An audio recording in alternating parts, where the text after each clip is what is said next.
Hello there, I'm back. It's Steve-O here from the Elite FPL podcast, and as I've been advertising for the past couple of hours, basically I'm bored, and I thought for a bit of fun for the Elite FPL community, I thought I'd play a little game where, quite simply put, I've actually now thought of the prize which is at stake here.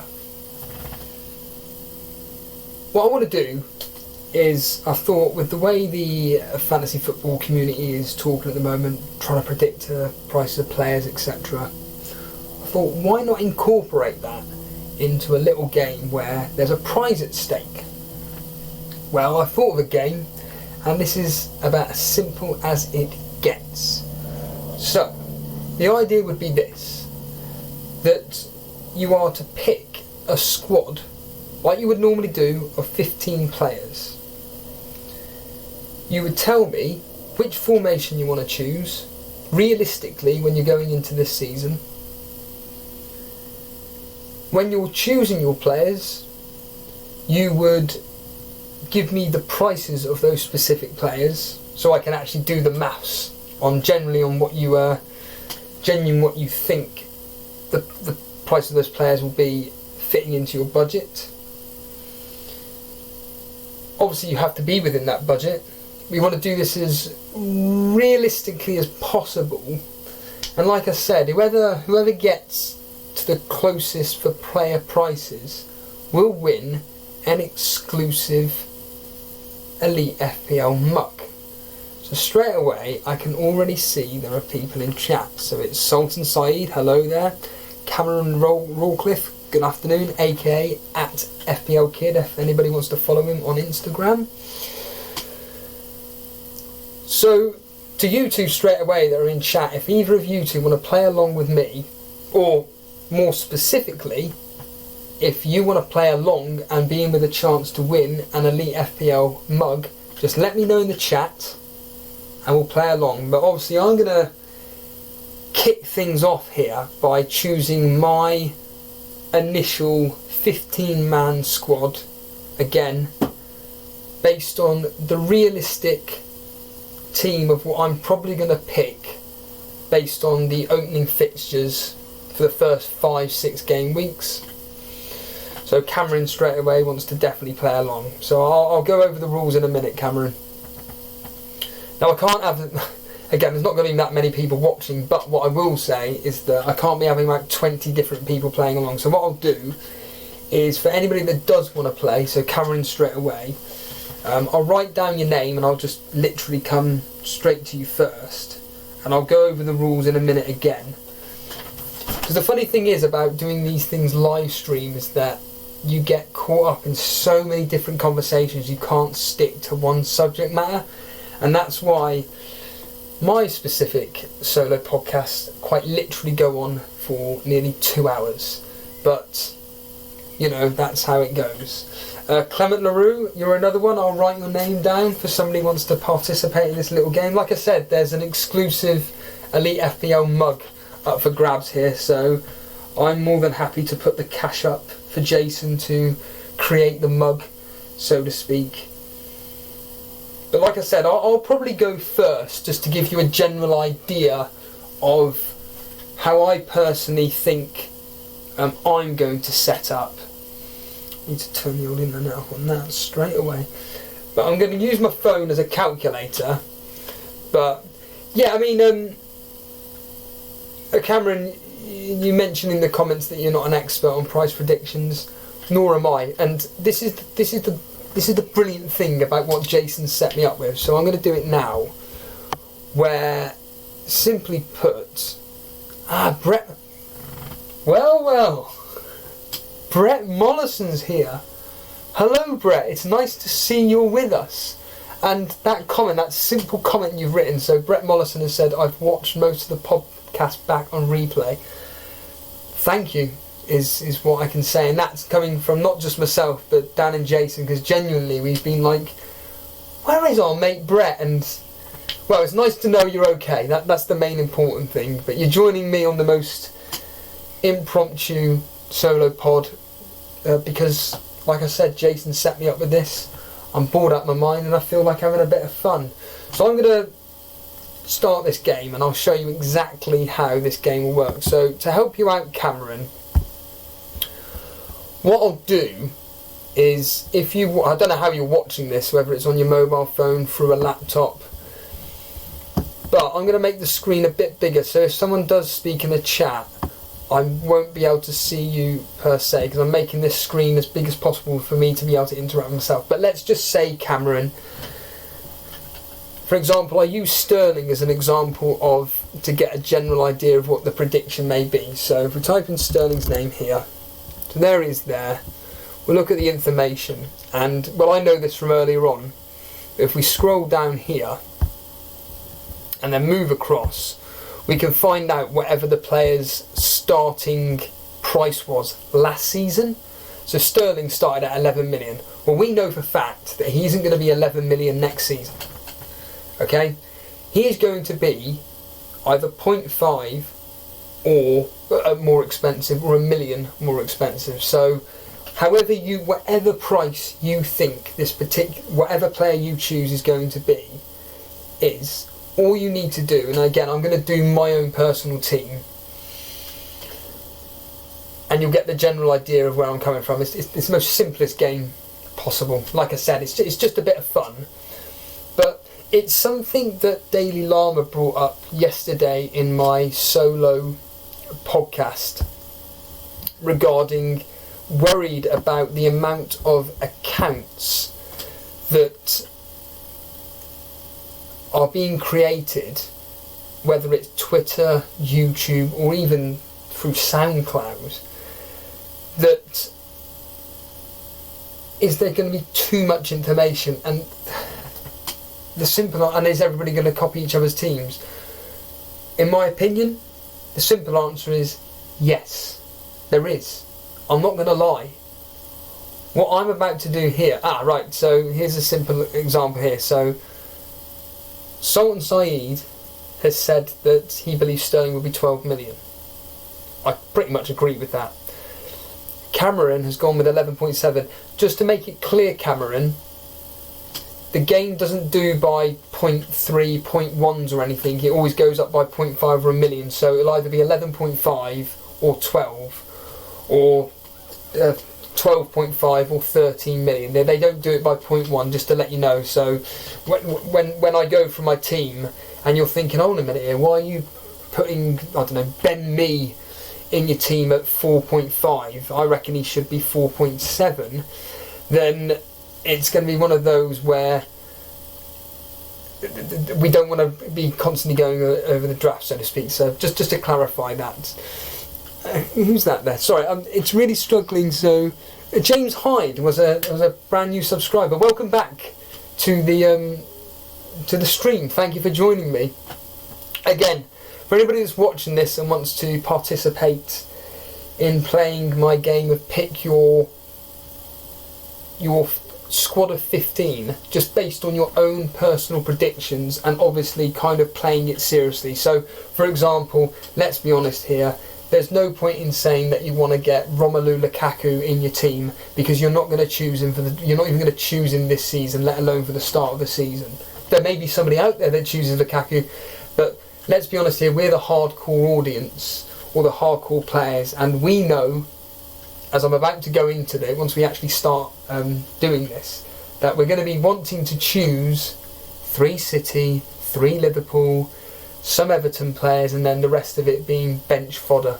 Although yesterday, if anybody was watching with intent, I did go through the most basic squad, and actually I was well within the £100 million budget, to be honest with you. I mean, I'm sure it was the Daily Llama that said that he'd be spending something like 30 odd million in defence, 40 odd million in midfield, and then whatever the currency was for the goalkeeper and striker. And I think obviously goalkeeper being 9 million, and then whatever the maths worked out to be, I think it was something like 20 million for the strikers.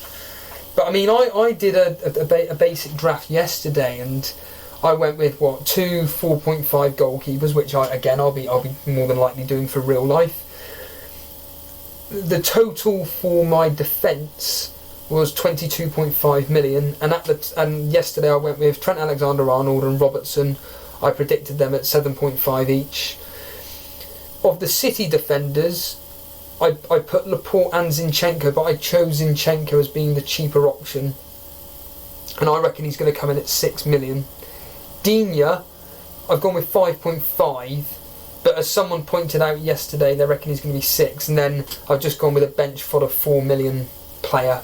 And by the way, depending on the formation that you choose to do, so I'm probably going to go with, I'm actually seriously thinking of going with a 4-5-1 to start with the season. That's not 100% confirmed, but just for argument's sake. So if I'm going 4-5-1, obviously my fifth defender is more than likely going to be, like I've just mentioned here, a 4 million bench fodder. I'm going to have one striker, which means that the other two striker spots are probably going to be a 4.5 cheapie.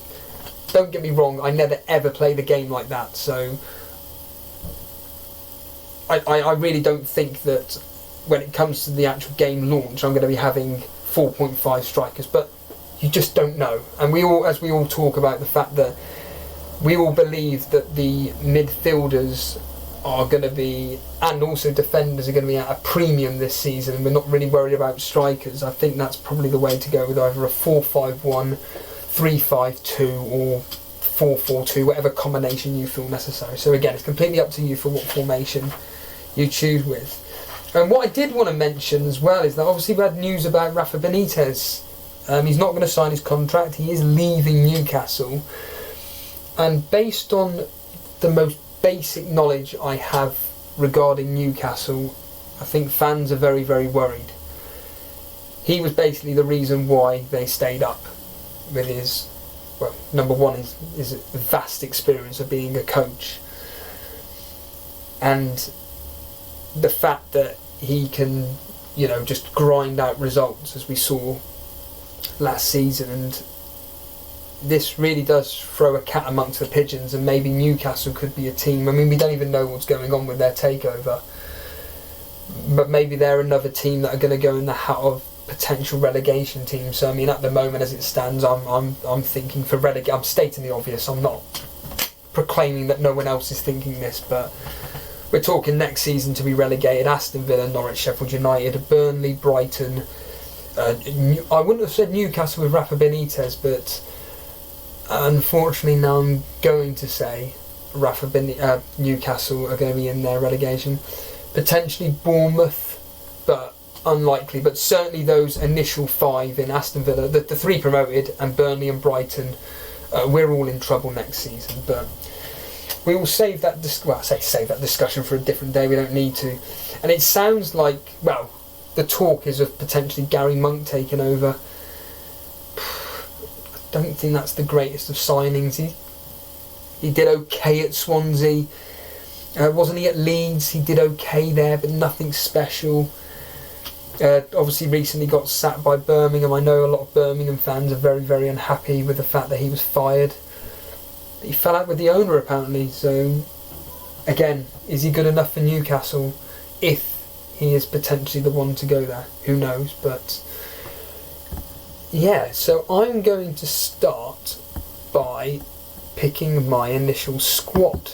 So again, like I said, I am going to be basing this purely on fixtures. Predominantly what I normally do when it comes to goalkeepers, as an example, is I usually go with 2 4.5 rotating goalkeepers. Usually. However, this season I am extremely tempted by, simply put, the fact that Everton's opening fixtures, you've got to look at and think that there's some clean sheets there, and based on how they ended last season, you know, I'm thinking, right, Jordan Pickford has done really well for England, has done really well for Everton. He's probably going to come in at 5 million, 5.5. But again, this is my point about just using this basic information here. And if you're at home now watching this and you want to participate in this game, so at the moment, Cameron and Clement LaRue, if you've got a piece of paper in front of you and you're just thinking of names off the top of your head, and maybe you're following me on the screen here, you know, if I type in Pickford as an example, we'll find out what his price was last season at the start of, I believe he was 5 million in the first place. And I'm probably going to be proven right, to be honest with you, but we'll find out in just a couple of seconds. And here we go. And like I said, the best thing about this setup is the fact that you can see exactly what I'm doing on screen. It just makes it a lot more real. So yeah, he started at 5 million. Now, if I'm right in saying this, wasn't he one of the top scoring goalkeepers, if not the top scoring goalkeeper? So he was third top goal scorer. And he dropped down to 4.9. Now I know there was a lot of penalty saves. I think he saved 2 or 3 last season. So the question is, will he start at 5 or 5.5? Do you know what? I think he may go up to 5.5. Which then, for me, I don't want to be spending any more than 9 million on my goalkeepers. So straight away I'm thinking, right, I don't want to have Jordan Pickford. But, you know, there are other players that potentially I could get, i.e. Lloris. Hello, John Harris. I don't want to keep alliterating this point, but for anybody watching this now, i.e. you, John, obviously you're a hardcore Elite FPL follower here. If you want to participate in this fun price predicting game where there is an Elite FPL mug, it will be an exclusive one, so it will have something written on it like I'm the price predicting king or something witty like that. I don't know, but the point being is that if you want to participate in this, then you're more than happy to. I mean, straight away I'm seeing Clement LaRue there mentioning Leno and Fabianski. Exactly. I absolutely agree that Leno and Fabianski will be 5 million. Absolute, almost certain. In fact, Fabianski is someone that I'm looking at. But West Ham's, I'm sure I had it here, opening fixtures are actually really good, barring their home game against West Ham on the opening day of the season. I mean, their preceding next 4, I must have written that down wrong, but 4 out of the next, 3 out of the next 4 are all away. But maybe Fabianski's stats are better away from home. John Harrison there mentioning Schmeichel. Absolutely. Is this the lowest starting price? No, unfortunately. So simply put, so Brett Mollison there is asking, is the lowest starting price 4 million? The simple answer is yes. Clement LaRue saying, Steve, I might go Fabianski and Travers of Bournemouth. So that's what, 5 plus 4 million. If, for example, I'll give you the most simplest example. If you, in fact, that's the perfect example of what I mean about bench fodder. If anybody wants to play this game and you are just going to be doing a set and forget goalkeeper, you don't need to tell me about the fact that you're choosing. I mean, brilliant knowledge, by the way, Clement LaRue, if you're choosing Travers of Bournemouth. But if you believe Travers of Bournemouth is going to be 4 million, then unfortunately, you don't. Sorry, more to the point. Fortunately, you don't need to. You just need to say Fabianski 4.0 goalkeeper, and I'll understand exactly what that means. But yeah, so I'll. In fact, this is my point. This is what I love about an FPL sometimes, is the fact that you've just brought up Fabianski as a prime example. But no, realistically, I'm going to be ending up with 2 4.5 goalkeepers. And you know what? I will start off by saying that I am going to go with... Now, I've been told that the Sheffield United goalkeeper, is it Henderson or Edison? Not Edison. I can't remember his name, but someone that's on loan. They had him on loan. If anybody could help me out here. James Hyde there making a very good point. Dean Henderson, thank you. So James there briefly helping me out here. One keeper I think I could be a good option. differential, providing he returns on loan, is Dean Henderson. He kept 21 clean sheets in 46 games last year. The way Sheffield United set up, they're very organised at the back, could be reminiscent of Heaton at Burnley. Again, so you may be thinking, hold on a minute, why did you sound shocked? Well, you won't know what's happening behind the scenes, so to speak, but what you're seeing on screen is a standard layout of what you're looking at. However, for me to be able to use the website, I can't be squinting like this, so there we are. Squinting a bit earlier, so I need to make the screen bigger. So if I miss some members of the chat, then I apologise, i.e. like James Hyde just a minute ago. So Axe Palacio has made a very nice comment here. Is your mic close to the PC fans? Sounded better earlier today. Right, so to give you a bit of information, simply put,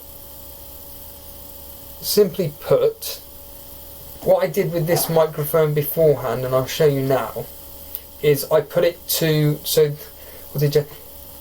I put it to my, it's my right, but on screen it will be your left. So to my right, I put it there. Yesterday, which was a mistake of mine. Jason did tell me when we did our,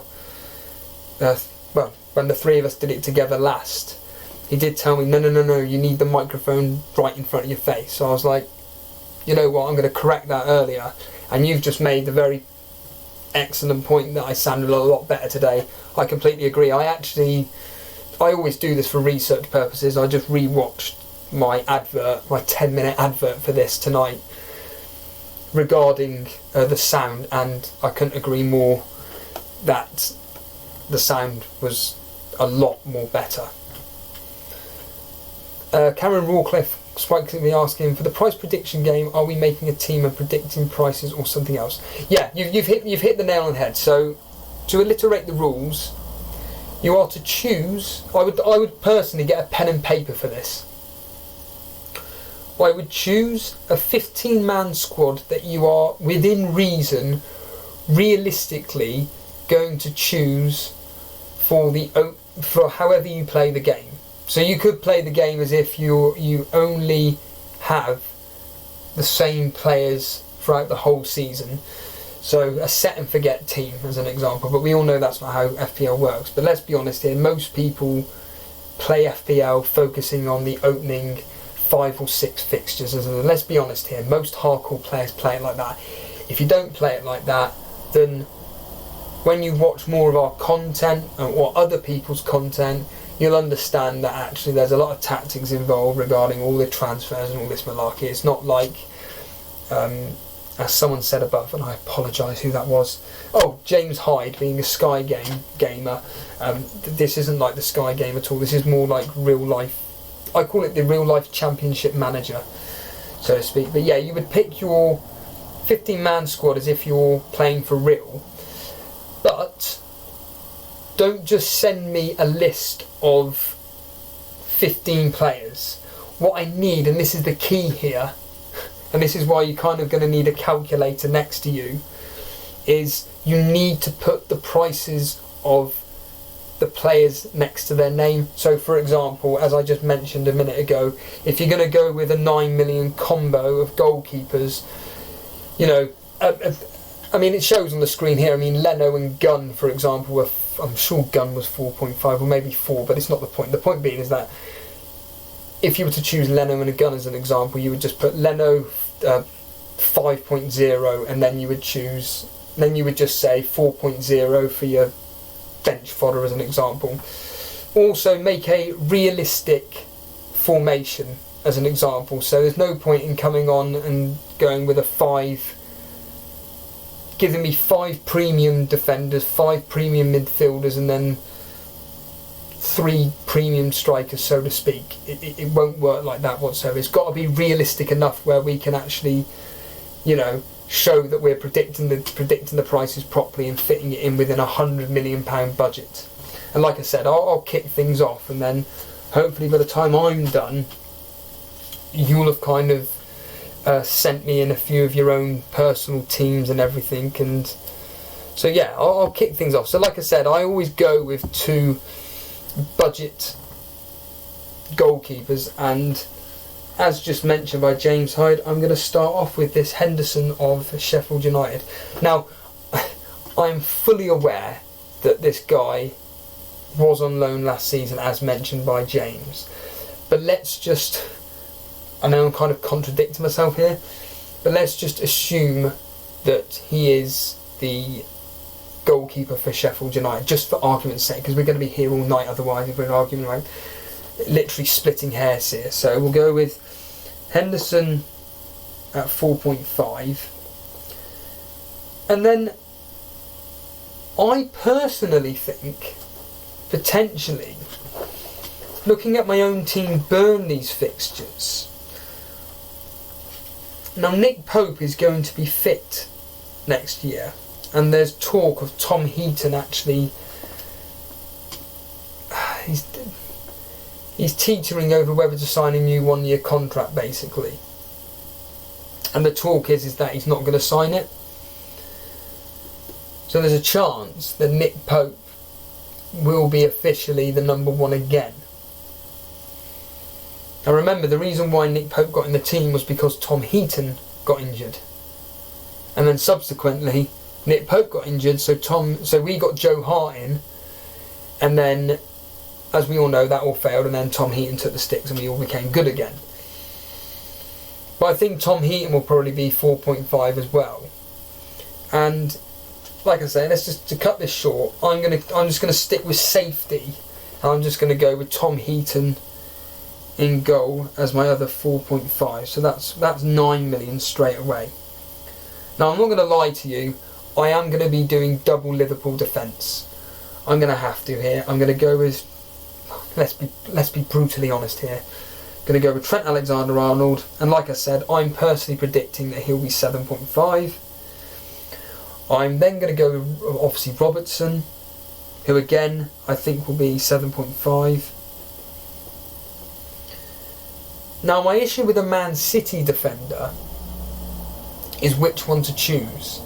Now Laporte is the most safest option, but I was really impressed by Zinchenko last year. He performed really well, but the problem is, the reason why no one bought him, as I'll bring up here now, is the fact that he was classed as a midfielder. And when he started the season, I think he must have been only 4.5, or maybe even 5 million. So he started the season as a 5 million midfielder, as you can see here. But we all know that he played, I believe it was left back, wasn't it, instead of Mendy. But the problem is, though, is that what people are worried about is, as I've seen some people in chat mentioning, is the Pep Roulette. Well, listening on the Planet FPL podcast, and I will plug their stuff. If you haven't seen the Planet FPL's 30 and 30 series, where they're basically interviewing their correspondents for each Premier League team, plus they've got other interviews talking things fantasy football, I highly recommend you go on YouTube and check them out, because there truly have been some outstanding interviews on there, and real insightful ones. The ones that have really stuck out to me were the Man City episode, the Wolves episode, the Bournemouth episode, and the Tottenham one. They were really good. I listened to the Norwich one earlier on, or was it yesterday? I can't remember. There's been so many, but I listened to the Norwich one. That was really interesting, hearing about Norwich and potential players that could step up. So yeah, if you want to check out the Planet FPL 30 and 30 podcasts, the 30 and 30, meaning, if nobody knows, is they are literally releasing a podcast for every day of June. And like I said, superb content. But the point being is that their Manchester City correspondent, he made the point that Zinchenko had played really, really well, and that he just can't see him losing his place, basically, to Mendy, even though we all know what Mendy's like. But saying that, Pep quite obviously didn't like his attitude or anything. So, you know what? I'd probably, if I'm honest with you though, and again, it comes down to that thing regarding your gut feeling. And I said on the podcast, what have we learnt from last season? And the one thing that I've learned is I've got to go in my gut more often, so I'm going to go with it now.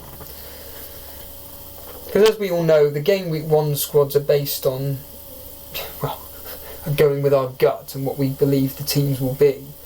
And we don't know for a fact that Zinchenko will be a first teamer, but I'm going to go with my gut. And the fact that Zinchenko, I mean, again, this is what's good about this, is you can all see what I'm looking at. I believe he finished the season by playing about 20 odd games. My understanding is, let's look at him again, sorry about that. So yeah, there we are. So from game week 26, 26 or 27? Why isn't there a 27? That's a bit strange. Well, basically he played every single game, barring in game week 32 and 34, interestingly.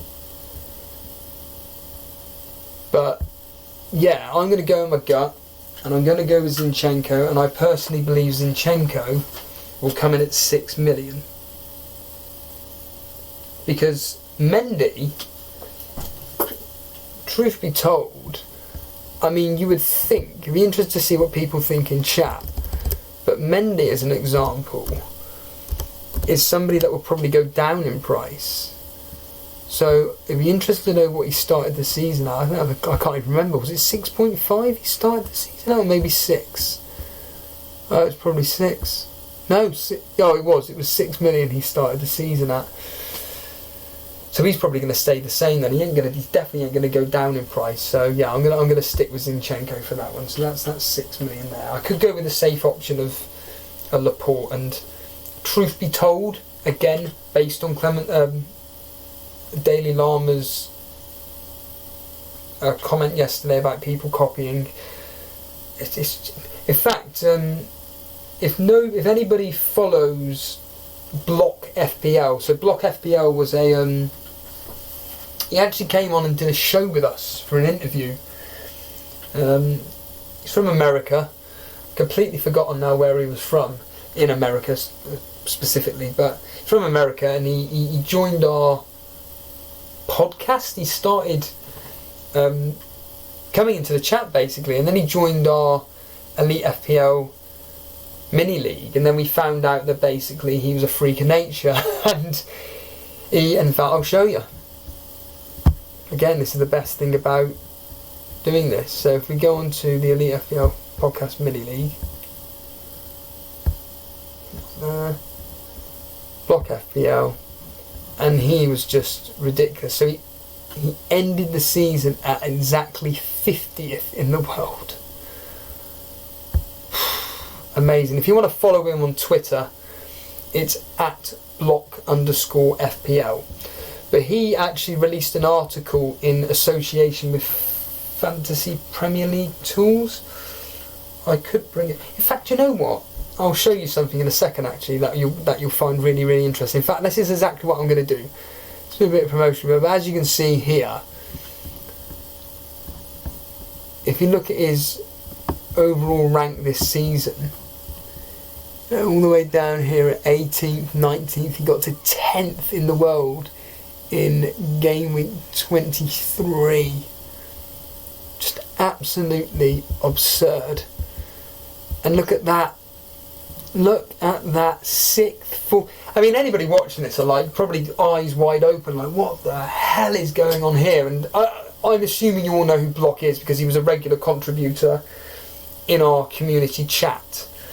But if you're not aware of who he is, then well, this is who he is. And he went balls out, and he ended unfortunately. This is my point about being caught up in the hurrah of what we do. We all seem to think that everybody is doing this well. No, this is just one person. They're just having such a phenomenal season. Yeah, ended 50th overall. But yeah, he did an article, and what I'm going to do is I'm going to deliberately bring up this article here, and that's alright. So Cameron quite politely just saying that he'll be going back and forth to his calculator. I mean, like I said, it's a bit of fun. You don't need to be like specifically being absolutely serious. Like, no one on here, for example, I joked earlier on, no one is going to be holding you accountable for the fact that when it comes to game week 1 and we're looking at your team and it's like, hold on a minute here, when you were doing that price predictor game, you said that you were going to get Trent Alexander-Arnold. He's not even in your team. You're a liar. You're a fraud. Mate, I know you're not taking it seriously, but yeah, it's it's one of those where it's like I said, it's just a bit of fun really. But what I'm going to do is I'm going to bring up Twitter here. Oh yeah, look at that. And then, as ever, I can interact. And then I'm going to search block. So if anybody's watching this on TV, there is block FPL. Once it loads up, and there he is, and he shared an article. He wrote, well, he didn't just share, he wrote an article about the psychology of playing fantasy football. And it was actually a really, really interesting read, if I'm honest with you, and it was with Premier Fantasy Tools. So with Block FPL wrote for @Premier FPL Tools, just there, and he basically wrote an article for them regarding the psychology of playing fantasy football in the world of Twitter, basically. Like I said, it was a really, really interesting article. I thoroughly enjoyed it, and if you want to read it, it's not particularly that long. And yeah, it was just quite interesting reading about, to paraphrase, how we all follow the crowd, how we get drawn into following the crowd, and it's all logical sense, really, but there's nothing wrong with that whatsoever. So we'll hide that, we'll bring back the old fantasy game here. So Clement LaRue, if you want to post your team, Clement, by all means, you carry on, mate. If you've got your 15-man squad, it's within your £100 million budget, plus you've priced the players individually, because obviously I need to check that it all comes within your £100 million budget. You post away, my friend. You post away. I'm just going to quickly change the screen here. So we'll just come back up here. We'll just go straight to the transfers. So just to clarify, so far, for my personal 15 so far, I've gone with 2 goalkeepers at 4.5 in Henderson and Heaton. So far I've chosen 3 defenders in Trent Alexander-Arnold, Robertson and Zinchenko. And I reckon Zinchenko, like I said, is going to be 6 million. I'm also going to go with Digne. I'm definitely going to be going with Digne. And again, let's all check what his price was. I think he came at 5 million, didn't he? Sure he did. But we can just quickly check here. Digne of Everton. Sure he was 5 million when he came into the game. Yeah, because he moved up to 5.4, as you can see. He's got to be. Yeah, it was 5 million, so now this is a tough one for me, but like I said, we'll be here all day otherwise. So I actually thinking logically, I can't remember, I apologise who it was yesterday who mentioned it will probably actually be 6 million. It's a lot of money for an Everton defender, I think, but for his output. But wasn't there some statistic actually regarding Coleman, that actually Coleman towards the end of the season actually produced more returns, my understanding is? So let's type in Coleman as an example. Coleman of Everton. There's a goalkeeper for Huddersfield called Coleman, would you believe that? So I mean, I'm just looking here. I mean, he returned a goal there from game week 32, a double-digit haul, 6 points, then 1. Game week 35, 7 points, then 6, 14 points. Then against Tottenham, he didn't even play. So no, I'd probably go with Digne if I'm absolutely honest with you, and I'll put him in at 6 million. And then, like I said, I'll probably, in fact I will, I'll just put 4 million bench fodder. So that there,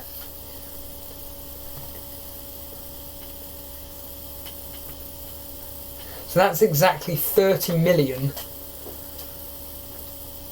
No, it's not, it's 29 million. 12. No, it's 30 million, yeah. 31 million. 31 million. Sorry, my maths is terrible. Use your calculator, Steve. So Digne 5. So G Wiz thinks that Digne may be 5.5. Has Coleman ever been 6 million?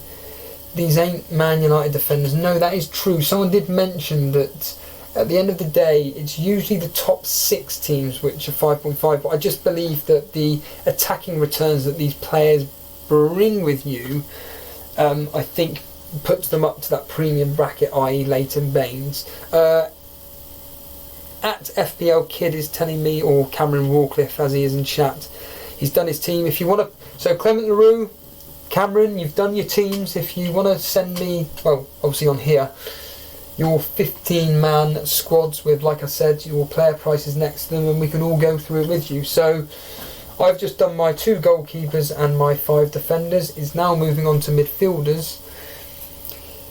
G Wiz there, of course, stating the obvious, and it's true that obviously Leighton Baines was on penalties. That is correct. But obviously Baines' output as well. I mean, what was it? Back in God knows what season, he was 8 million.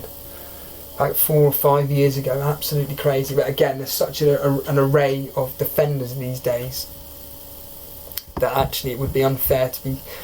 I mentioned this yesterday, the game doesn't want to be outpricing players. For example, Robertson, I think if he was 8 million, that'd be just... Because Trent Alexander-Arnold is not going to be 8 million. He's going to be maximum 7.5 and a minimum of 7. So everybody's then just going to buy Trent Alexander-Arnold. So I think the game's going to be really, really clever, and they're going to basically have Robertson and TAA as exactly the same prices. That's just my opinion. Now, you've got to go with a Liverpool attack, and if I'm honest with you, I'm going to go Salah. I think that G Wiz just saying about a few years ago being before his time, and pretty much before mine, to be honest with you. But that aside, I think I'm going to have to go with Salah. I think Salah is going to be one of those where... good night, Brett. Brett's having to go to sleep. I'm assuming you're still in Australia. I hope you enjoyed the stream, however long this goes on for. It'd be interesting to hear your thoughts. If you want to inbox, if you want to send a comment through on the YouTube, or even if you want to private message us about the stream itself, all feedback is welcome. Myself, Dan and Jason do take the feedback very, very seriously. We do look into it, and this is why we have this set up now, based on your feedback. But going back to what I was saying, it's just nice to see you, Brett, to be honest with you. So thanks very much for tuning in, pal. Thank you very much. But yeah, I'm going to go with Salah. He's going to be 13 million. That's as simple as it gets. So I'm going to go with Salah. And obviously, I actually haven't actually mentioned what formation I'm going to play. So I'm going to go 4-5-1. I am going to go 4-5-1. In fact, I'm going to highlight that point now. So 4-5-1 formation, or it could be a 4-4-2, but right now 4-5-1. James Hyde making a very, very interesting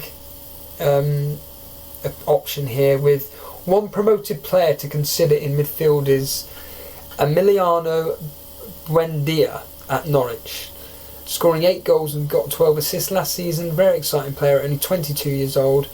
Should also be cheap. Unfortunately, James, the game's a bit too clever for us, and what I hate about, the one thing that really frustrates me about the fantasy football game is that sometimes they overprice some of the promoted teams, despite the fact that run out of space.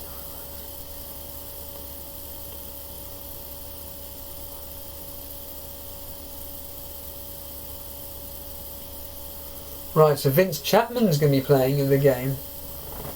Good. And Vince is going with a 4-4-2 formation. 2. Out of space, over 2 is defender valuing 4 million. Begin. I don't know if you sent anything, Cameron, because you're telling me that you've run out of space for whatever it is, and you're saying that you ran out of space. Other 2 is Valerie for me and a midfielder of McGinn at 5.5. I personally don't know what you're talking about there, but because basically the live chat that will be shown up on YouTube is going to be coming up on my screen here. So actually it'll be there. Everything I do is actually the opposite on the screen, Jason told me.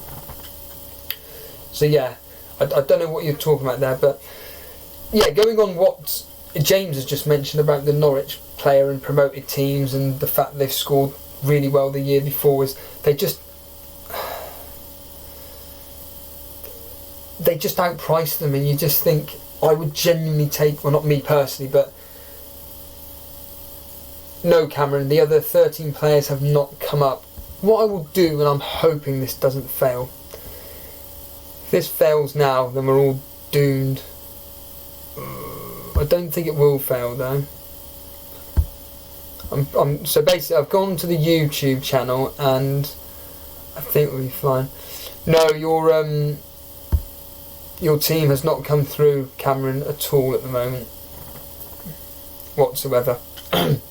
So yeah, they just outprice players, and the reality is that when players come up from the Championship, the majority, I'm not suggesting from winning every single one, but usually when they come up with their own team, then yeah, that'd be good, Cameron, if you could send through Instagram. In fact, funny enough, I've got my phone on me, so if you want to send it privately through Instagram on the Elite FPL page, you carry on, mate, and I can actually then do it live, or look at it live on my phone, so to speak.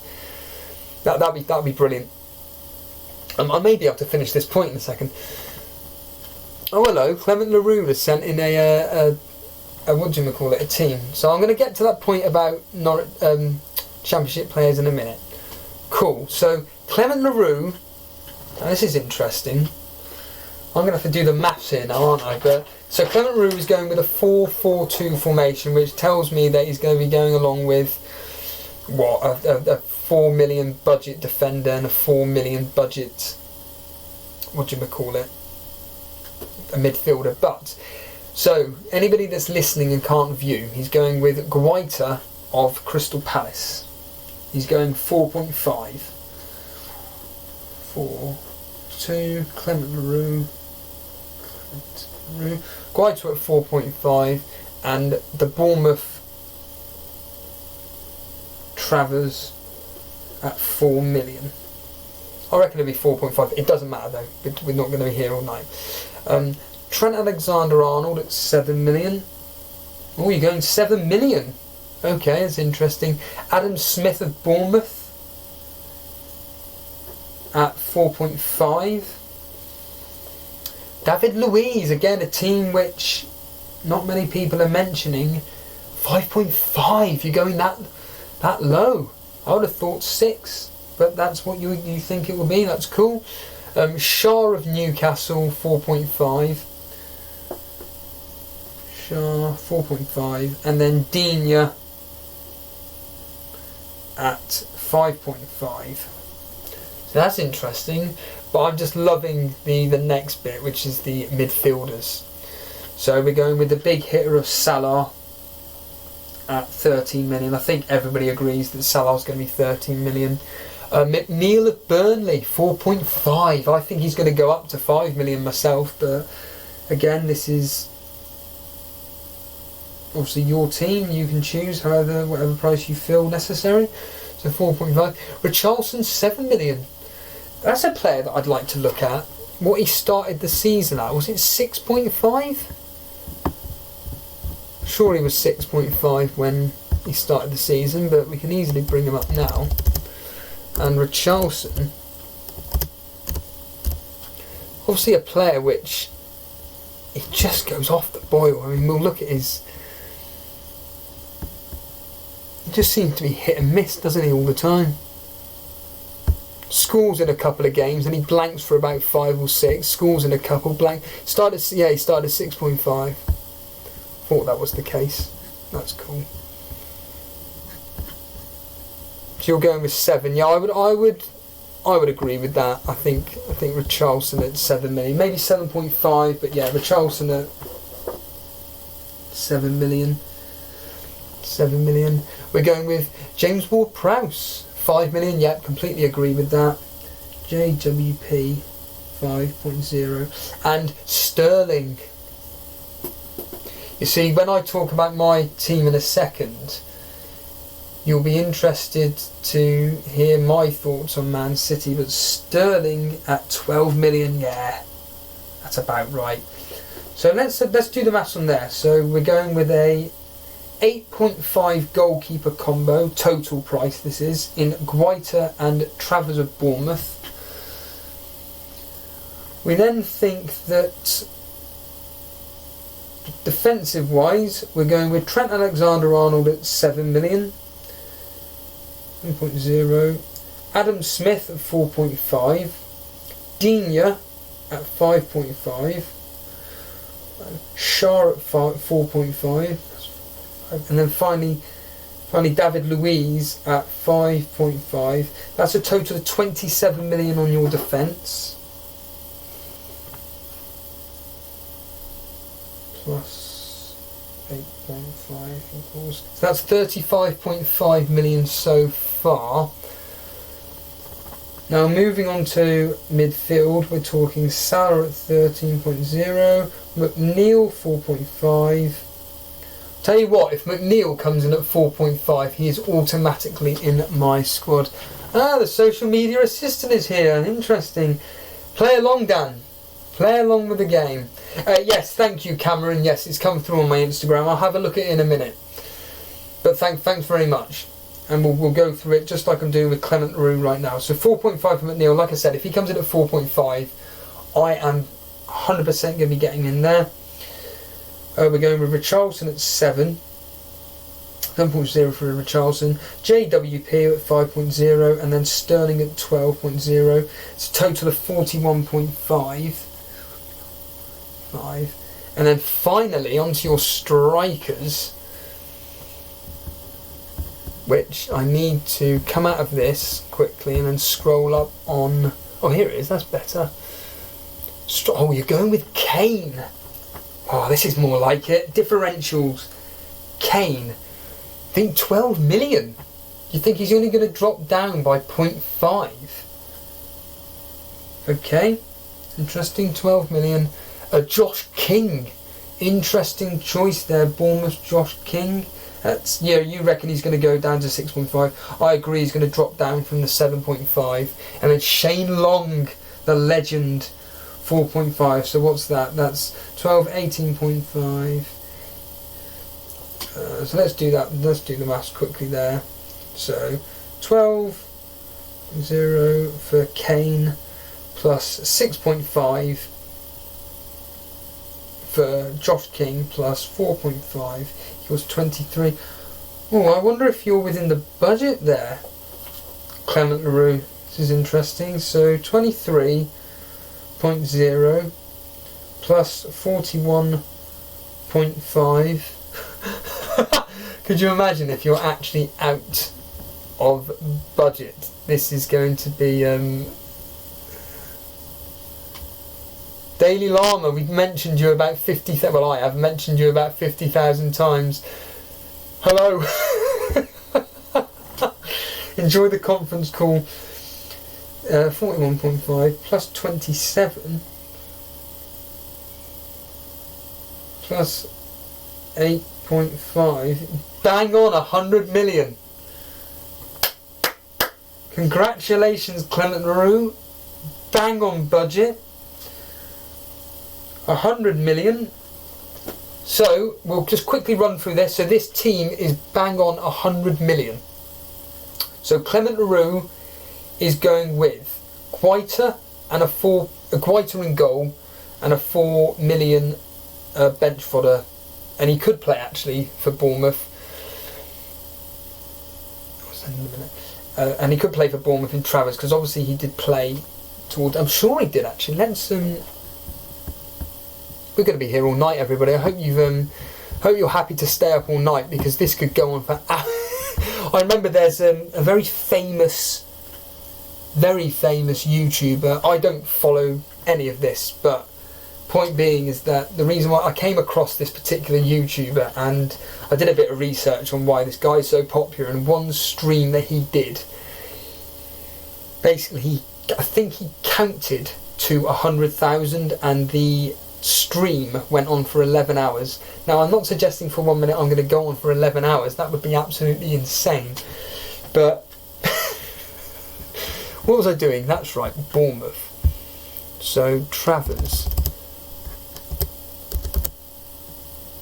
There it is. Yeah, started at 4 million last season, and yeah, he played he played 2 games, and he played in both of them. So Clement Leroux, well done, mate. Like I said, we'll quickly go through the team. Guaita in goal, Travers, Trent Alexander-Arnold, Adam Smith, David Luiz, Shah, Digne, Salah, McNeil, Richarlison, JWP, Sterling, and then a front 3 of Kane, King and Long.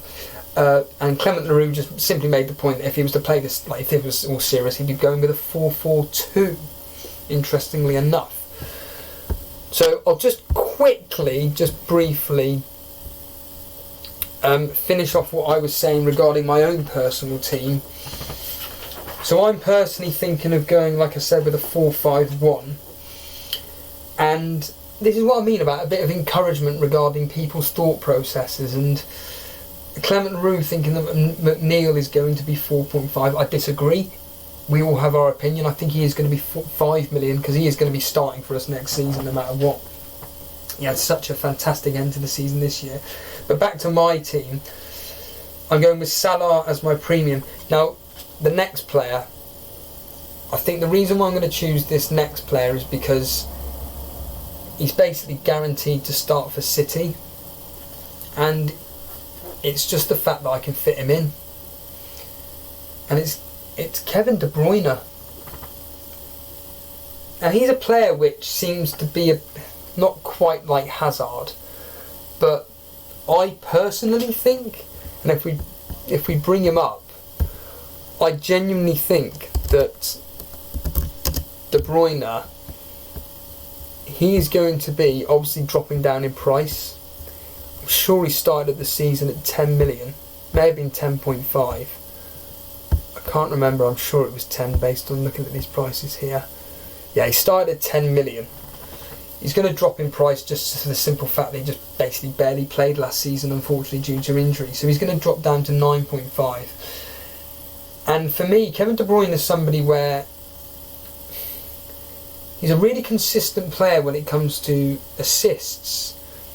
But as we all know, when we're picking premium midfielders, right, I'm going to be turning on the fan, and I'm hoping it doesn't interfere with the sound. But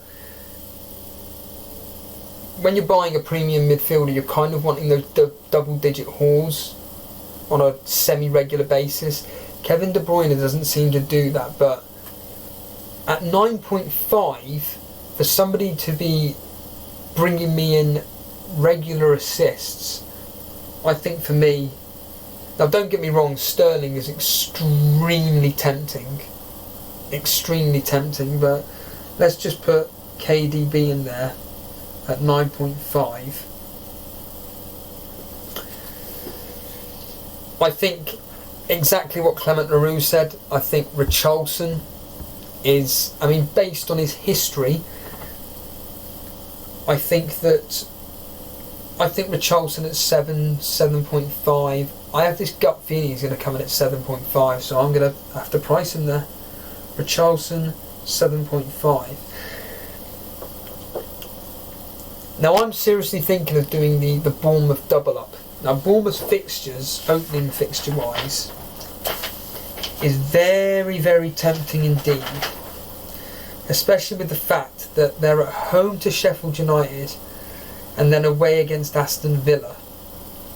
They're then at home to Man City, but yeah, that's an awful fixture, but you've got to live with that. And again, we get to do transfers anyway, so if Fraser or Wilson turn out to be, you know, poor picks, I can easily transfer them out. And then they got Leicester and Everton away. But I think Wilson for me is an almost definite. And do you know what? I'm going to automatically put Wilson in as my forward. And I think Wilson is going to come in at, what do you reckon, 8.5? Quite a high price for a Bournemouth player, but then again, he is somebody in which we all know his quality, even for England. He has done really, really well. He had a goal ruled offside, admittedly. So where did he start last season? Let's find out, shall we? We started 6. Oh wow! I thought he started at 7 million last season. Ha! Well, there's a bit of a live reaction to you. I think that now Wilson is going to be 7.5. Brilliant. That's 7.5. I'll just quickly total up my... Oh yeah, I've already done that, haven't I? Total up my price of the defenders, which is 31 million. So I'm already at 40 million. And then so far for my midfielders, for my 3 midfielders that I've chosen in Salah, Kevin De Bruyne and Richarlison, so that's totalling up at 13.0 for Salah, plus 9.5 for De Bruyne, plus 7.5 for Richarlison. So far that's 30 million. That's what? That's 70 million. So I've got 30 million to play with. Now let's just say that I am going to go 4-5-1. So I'm just going to put in 2 4.5 million playing strikers. So let's just... I don't think Shane Long is going to be 5 million. But then again, Shane Long at 5 million, let's just put him in at 5 million. He may be 5.5 actually. In fact, yeah, realistically I think Shane Long's going to be 5.5, and then I'll put a 4.5, yeah, 4.5 striker, so that's what, a total of... This could be the most dullest broadcast you've ever seen, or it could be the most entertaining. I don't know. If you're tuning in, I cannot thank you enough here. This is the fact that we're just doing this astounds me really. But 7.5 for Wilson, plus 5.5 for Long, plus a 4.5 cheaper. That's 17.5, which then leaves me with what, 12.5 million. Let's just quickly do the maths here. So 9 million for my goalkeeper combo, plus 31.0 for my defenders, plus 17.5 for my strikers. That gives me 57.5. And then I've got plus 13.0 for Salah, 9.5 plus 7.5 for Kevin De Bruyne. That leaves me with 12.5 million to spend on, well, let's be honest here, 2 midfielders. And I think that, if I'm thinking logically, if I've got 12.5, if I've got 12.5 to spend with, I can either go one of 2 ways. In fact, you know what? I think I'm going to go with... Thank you, Sultan Saeed. We'll do that we'll do that team in 2 seconds. We'll just quickly finish with my team and then we'll do yours straight away. So Sultan Saeed.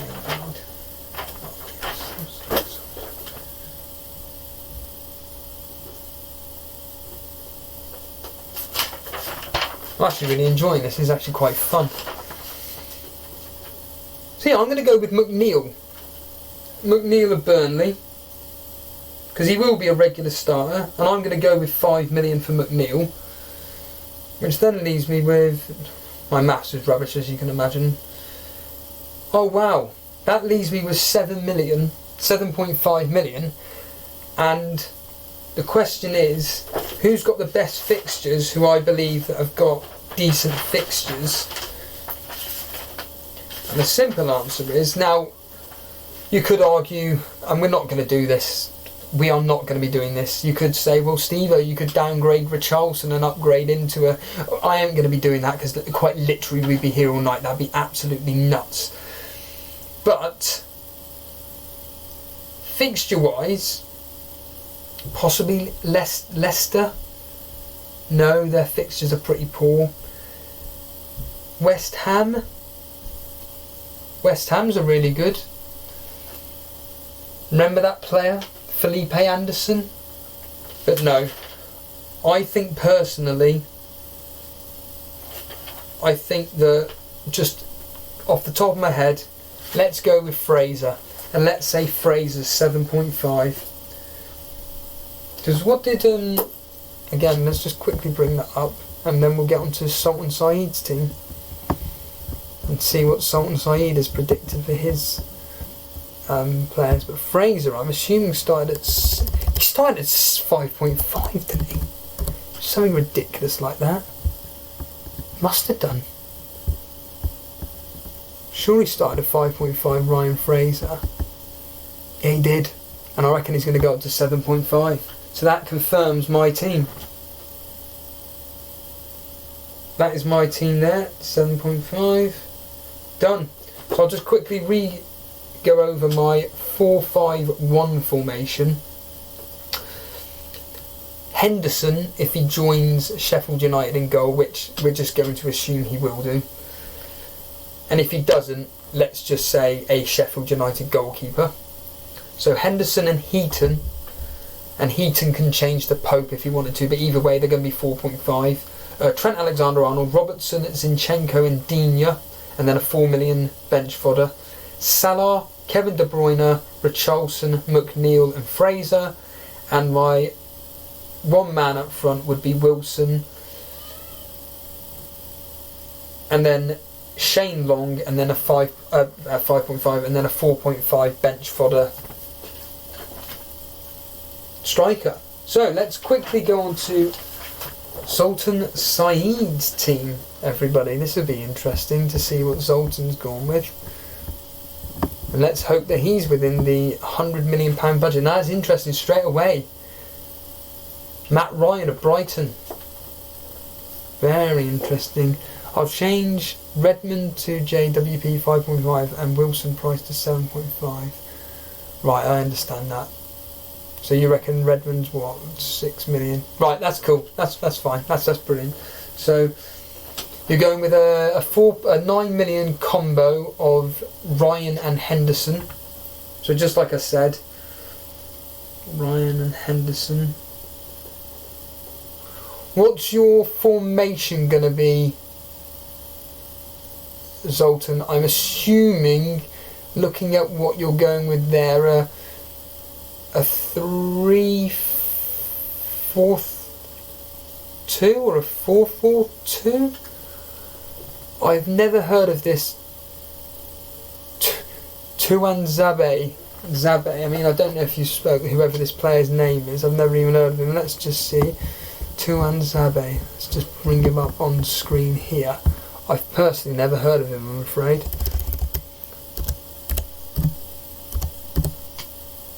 Tuan Zabe? Sorry, Zoltan, I have no idea who that is, unless it's a player that's been brought into the Premier League. I'm assuming, actually, now think about it, is it a Norwich or Sheffield United or Aston Villa defender?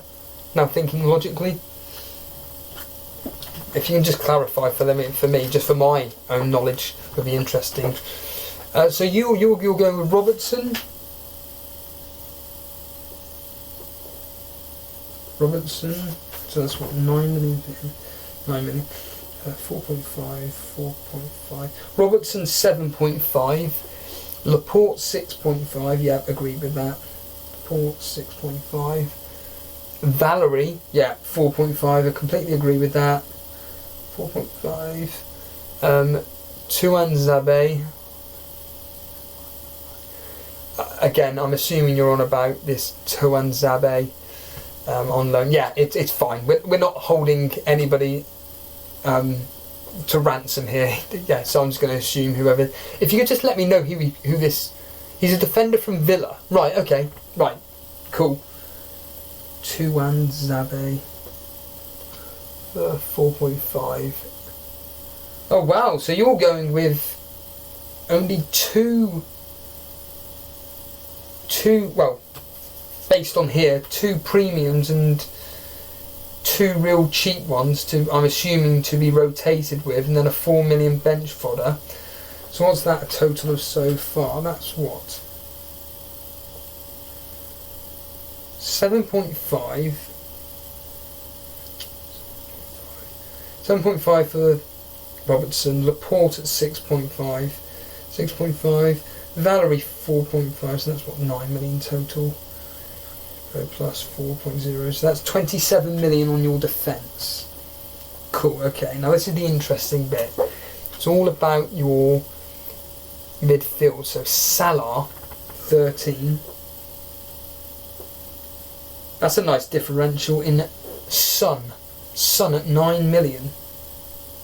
Now again, I don't want you changing anything, but what I will let you know is FPL Boona, I'm pretty sure in yesterday's stream, alerted us to the fact that he may be suspended at the start of next season. Again, don't worry about that now, because like I said, we'll be here all night doing this, so we'll just keep Son in the team. But just to let people know that there is something to do with Son being suspended. Please don't quote me on that, but we will. In fact, I could find that in a minute. Actually, I don't want to potentially mess up the stream, so I'll just leave it at that. But so, Son at 9 million, Sigurdsson at 8 million. You reckon he's going to be 8 million? Wow. Okay. You're not having Redmond. You're changing it to JWP at 5.5. Nice. And a bench fodder 4.5. Yeah, that's cool. So, total up there of 13.0 plus 9.0 for Son plus 8.0 for Sigurdsson plus 5.5 for JWP and 4.5 for a bench. So that's 40 million. And then finally your strikers being, oh, that's nice. That's really nice. So Aguero at 12. I agree with that. Wilson at 7.0. 7.5, sorry, because obviously you changed it. And then Shane Long at 4. People thinking Shane Long's going to be 4.5. I can't see it considering the end of the season that he had, and it looks like, and if we just quickly bring him up, the end of season last time he did so well, if people remember. I mean, yeah, he was 4.5, hence why everybody brought him in as a 4.5 playing scoring striker. Well, there we are. So actually, he started the season at 5 million, everybody. Well, that's interesting. So obviously the assumption was that he was 4.5 because that's what his price had fallen to at some point in the season, which, well, where on earth would he have fallen from? Can't even see where he would have fallen to 4.5. Would have been. Wow, he didn't even fall to 4.5 according to this screen here, which can't be right. It's going mad. 4.6 he fell to. And that was game week's that. So 4.6. That was game week 32. He dropped to 4.6, and then since game week 32 he went and scored 4 goals. I'm not going to discount your thought process here, because again, we'll be here all night, but we'll just take it as a 4.5. But he ain't going to be 4.5. That's as simple as it gets. There is no way in hell that Shane Long's going to be 4.5, especially if he started at 5. And the way he ended the season being first teamer as well, he's always going to go up in price. But again, this is a learning curve for us all. Like I said, we don't know what certain people's starting prices were. So that's 24 million. So resultant side, I'm going to total up your team now. I'm just going to, so 24 for your strikers, plus 40 for your midfielders, plus 27. Yep, 100 million. Well done, Sultan Zaid. You got in. So that's 3 teams. I'm now going to look at Clement LaRue, and Axe Palicio has sent in his team. Fantastic. Another very interesting differential team. And we'll come on to that in a minute. I'm not going to hold out on let Cameron Rawcliffe hold out any longer. We're going to go to his team that he sent me through the Instagram page. If you don't follow us on Instagram, it's at Elite FPL. But we do the majority of our social media through Twitter. I personally really enjoy Twitter. I think it's absolutely fantastic. I think it's a superb format to be using, to be honest with you. But we do use Instagram predominantly to be advertising when we're going live. So Cameron Rawcliffe, so if anybody wants to follow Cameron Rawcliffe, he is at the FPL Kid on Instagram. He's very active on there, and this is his team. So let's hope this comes in at 100 million. So he is going with a goalkeeper of Ben Foster. So FPL Kid. So Ben Foster in goal, and I'm assuming that means that he will be going with a 4-point bench fodder, because he hasn't actually. Oh yeah, no, he has. He's going with Henderson. Okay, as a 4.5. So that's 9.5 that Cameron is going to be spending on his goalkeepers. Interestingly, here we go then. A Robertson at 7.5. I think the overall consensus is that everybody seems to think that Robertson is going to be at 7.5. Now he's going to be 0.5. He believes that Trent Alexander-Arnold is going to be 0.5 less. He thinks that he's going to be at 7 million. Digne at 5.5. Interesting. On the bench, Norwood and Valerie at 4.5. And Valerie 4.5. So let's just quickly total that up. 5.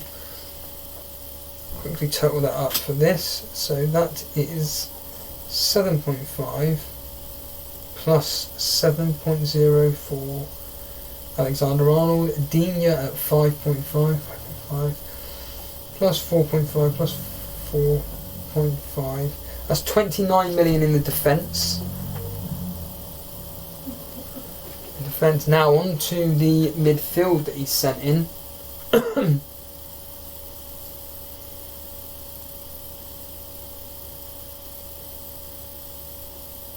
So we're going with Fraser.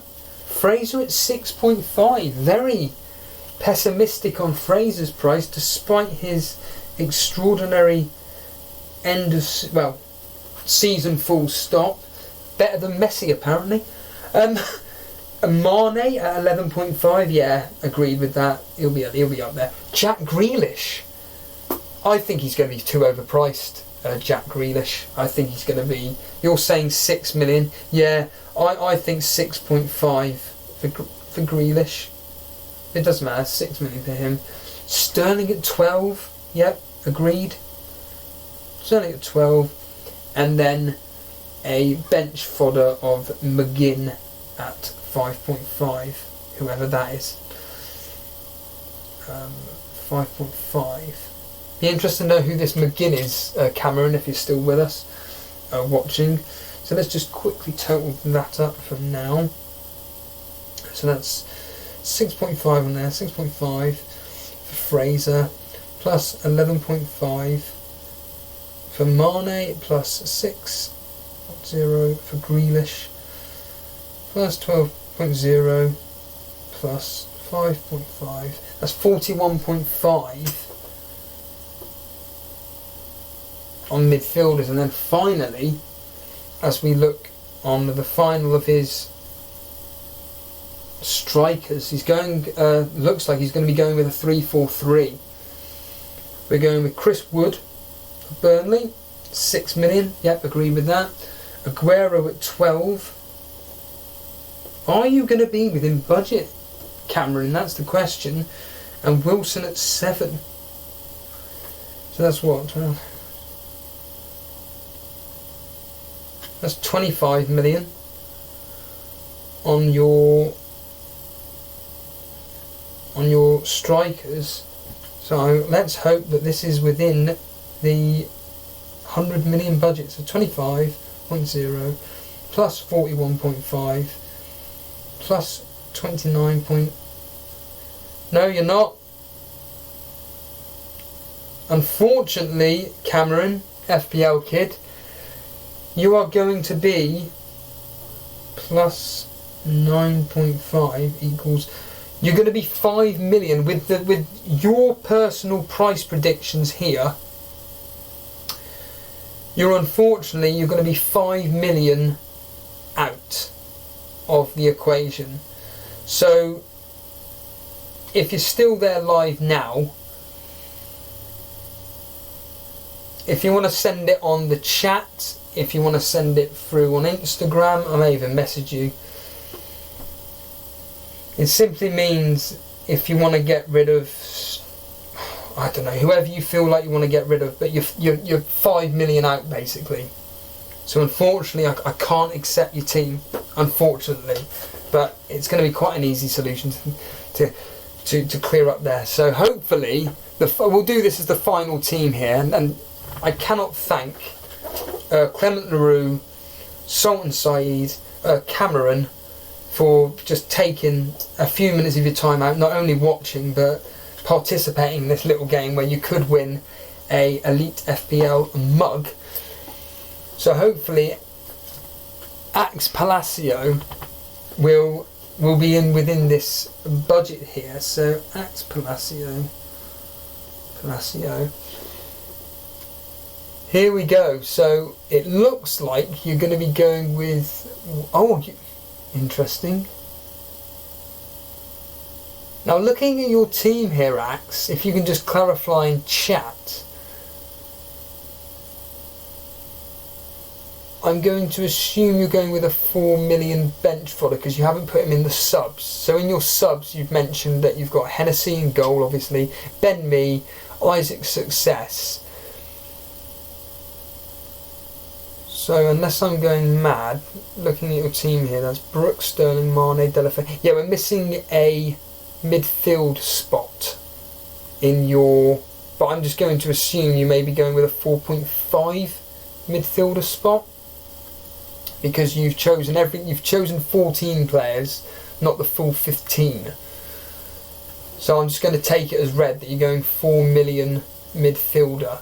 I don't even think 4 million midfielders exist, if I'm honest. But so Guaita and Hennessy, Grealish. Right. So if you could just tell me what price you think Grealish will be, however you feel A little tip here, I think he's going to be 6.5. FPL Kids going with 6 million. So Guaita. You're going with the Crystal Palace double up. Hennessy, 4.5. 9 million. Oh, you reckon Grealish is going to be 5.5? Unless you're trying to play the game here. I'm trying to fit him in, but right, I'm going to take that as red. Digne, everybody seems to think Digne's going to be 5.5. I'm the only one that's gone with 6. Maybe G-Wiz has had an influence on people's thought processes, but that's very optimistic. I mean, Digne at 5.5, I think the whole of the game will be picking Digne at 5.5, but Digne 5.5, Robertson 7, interesting. I don't know if you're a Crystal Palace fan, but you've gone with triple Palace. Admittedly, one of them's going to be literally bench fodder, but Tompkins at 4.5, Laporte at 6.5,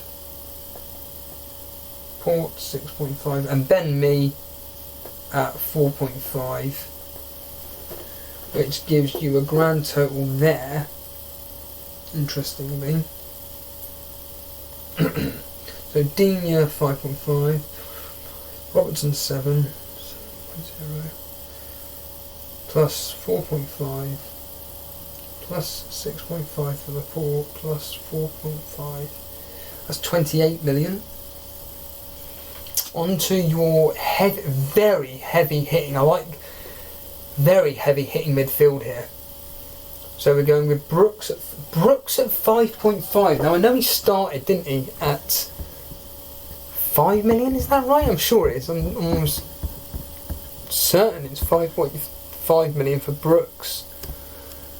And he's definitely somebody in which I think if he came in at 5.5, I think him over Fraser could be a really good option, but as the Bournemouth correspondent, he was 5 million, as the Bournemouth correspondent said on the Planet FPL podcast, he thinks that Fraser is going to be absolutely tearing it up next year as well. But Brooks did really, really well, as we know. And for somebody that was a big fan of Brooks last season, I think 5.5, I'd probably take him over Fraser, just for fun saving. So Brooks, Sterling, you're going with 12 million. That's cool. Mane at 11. Yeah, similar price to when Sterling started this season. Makes sense, I get that. Deulofeu, really interesting pick there. Deulofeu. And you're going with 6.5. That's a very optimistic. And then Jack Grealish, you're thinking 5.5. Very optimistic. Very optimistic there. Let's see what that comes in at. Plus 12.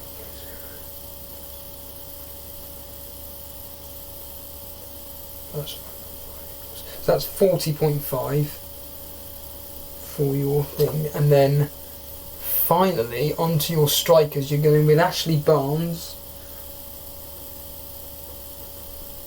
6.0. Nice pick, very nice pick indeed. Aguero at 12, and then Success at 4.5. And then that is 18, 19, 20, 21, 22, 22.5. Will you be within the bracket? I hope you are. So 22.5 plus 40.5 plus 28. Yes, well done, Axe Palacio. You are well within the budget there of 100 million. So that's the 4. So other than FPL Kid,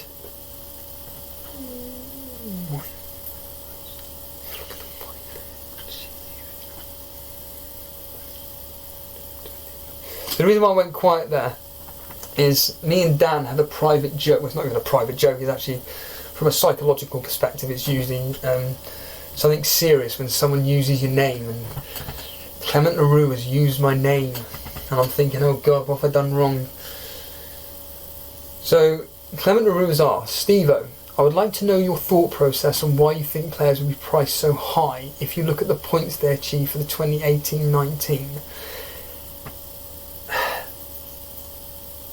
The reasoning being is that I think that the game itself looks at what these players did the year before.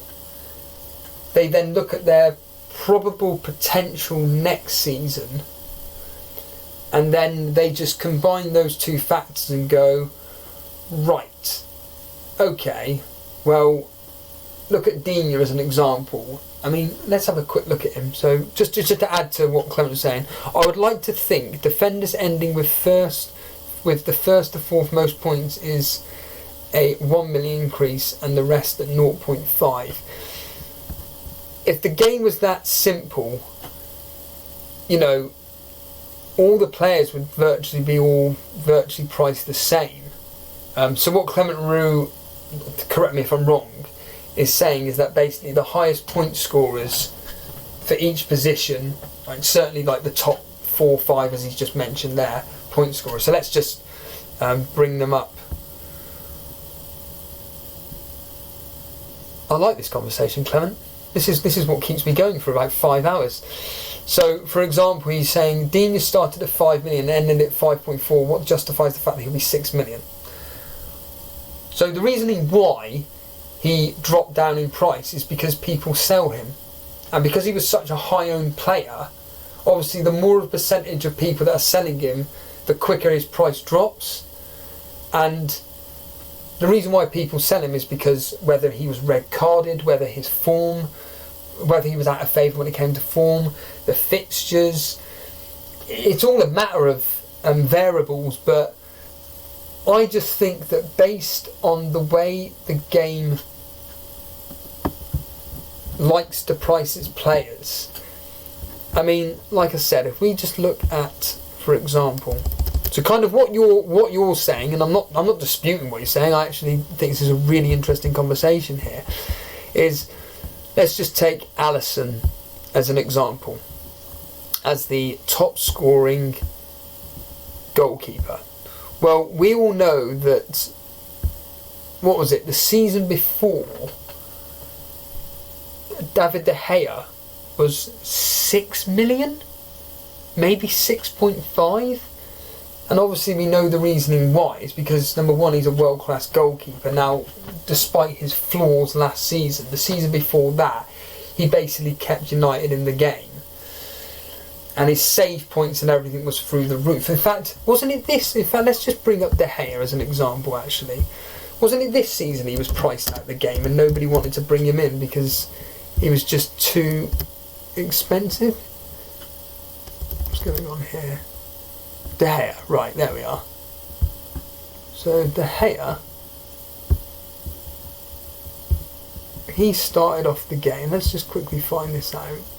So he started at 6 million, De Gea, and that was based on his year before, where, let's look at his history. Oh yeah, he's on his history. So the year before last, he got 172 points. I wonder if you can find out what his price was. So he ended at 5.9. So that's what he went up to, 5.9. So obviously they're going to go up to 6. So I'm assuming he started at. I would like to think he probably started at 5.5 at that point.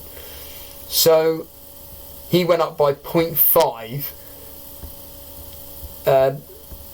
Last season to go up to 6, but of course people then were priced out and they weren't actually interested in buying De Gea because it's like, well, he's 6 million now, he's just too expensive. And for what you get for a goalkeeper, really, whether you're a 4.5 goalkeeper or you're a 6 million premium goalkeeper, give or take, barring the consistency of clean sheets that a premium goalkeeper would give you, i.e. Ederson or Alisson,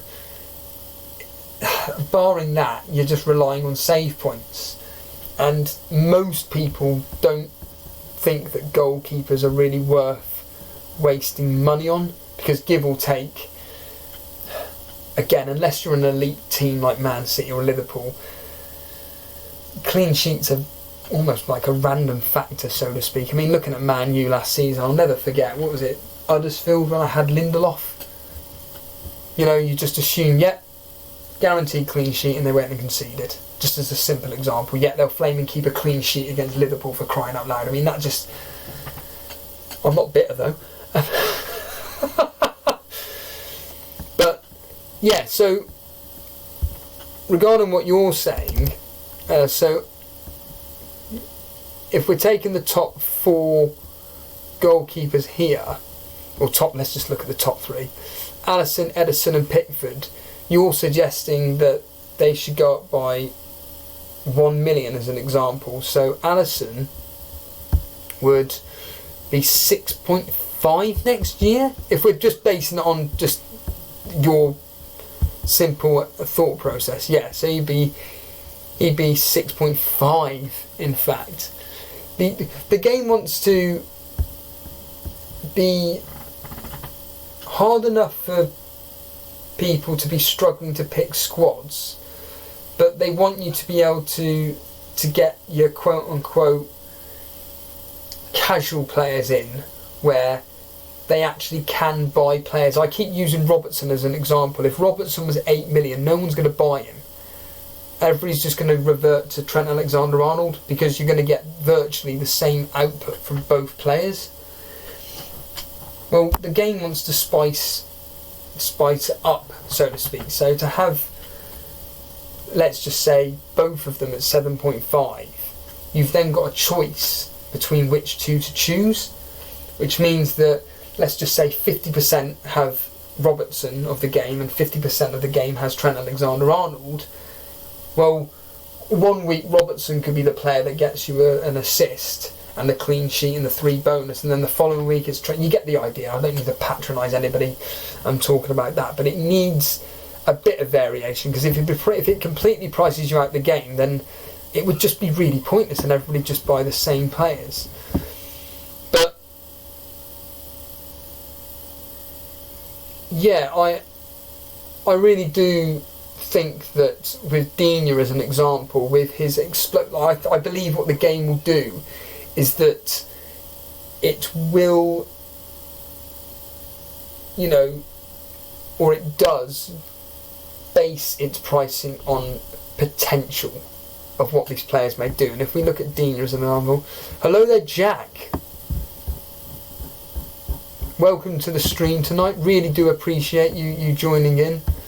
You were here obviously yesterday and we were discussing your team, although I don't even know if I had the screen on because I stupidly pressed the wrong button, but we did go into depth with your team, which was really interesting viewing. And at some point when the game launches, myself, Dan and Jason will probably be sending you a private message about getting you on the show, because we really just want to, like I said, we really enjoyed the interviews we did with you, and we'd really like to get you back on, but that can be a discussion held behind the scenes, so to speak. But let's bring up Digne as an example, and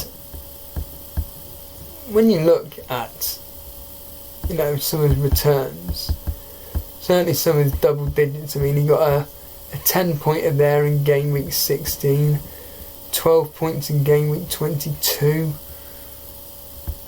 You know, for a defender to be getting double digits for, again, no disrespect, but a quote-unquote a lowly team, you know, to be getting figures of there we are, 14 in game week 36, 12 in game week 37. And the fact that he plays at fullback in an attacking team and is allowed the freedom to bomb forward, 5.5, everybody's going to buy him. And I just know that, again, the game is going to be thinking, well, if we price him at 5.5, I would think that with Everton's kind fixtures, everybody's going to buy him. But if we put him at 6 million, it's kind of that cut-off point as to which, 6 million is expensive, but hold on a minute, double-digit returns. Whereas if you pick someone like, I don't know, Michael Keane as an example, the reality is that Michael Keane is only going to be getting you clean sheets, and Michael Keane's going to be 5 million. I'd rather spend 1 million more on Digne because there's that huge potential, the fact that he's on set pieces and has got a goal threat in him, that he's going to get you some form of goal or assist. I mean, how many did he end up last season? Total of goals and assists. Let's find out, shall we? So he ended up with, and then when you look at it, it's like, oh, is that it? But he ended up with 4 goals, 5 assists, and 13 clean sheets. Which again, for an Everton defender, is absolutely, it's fantastic, let's be honest here. It's really, really good.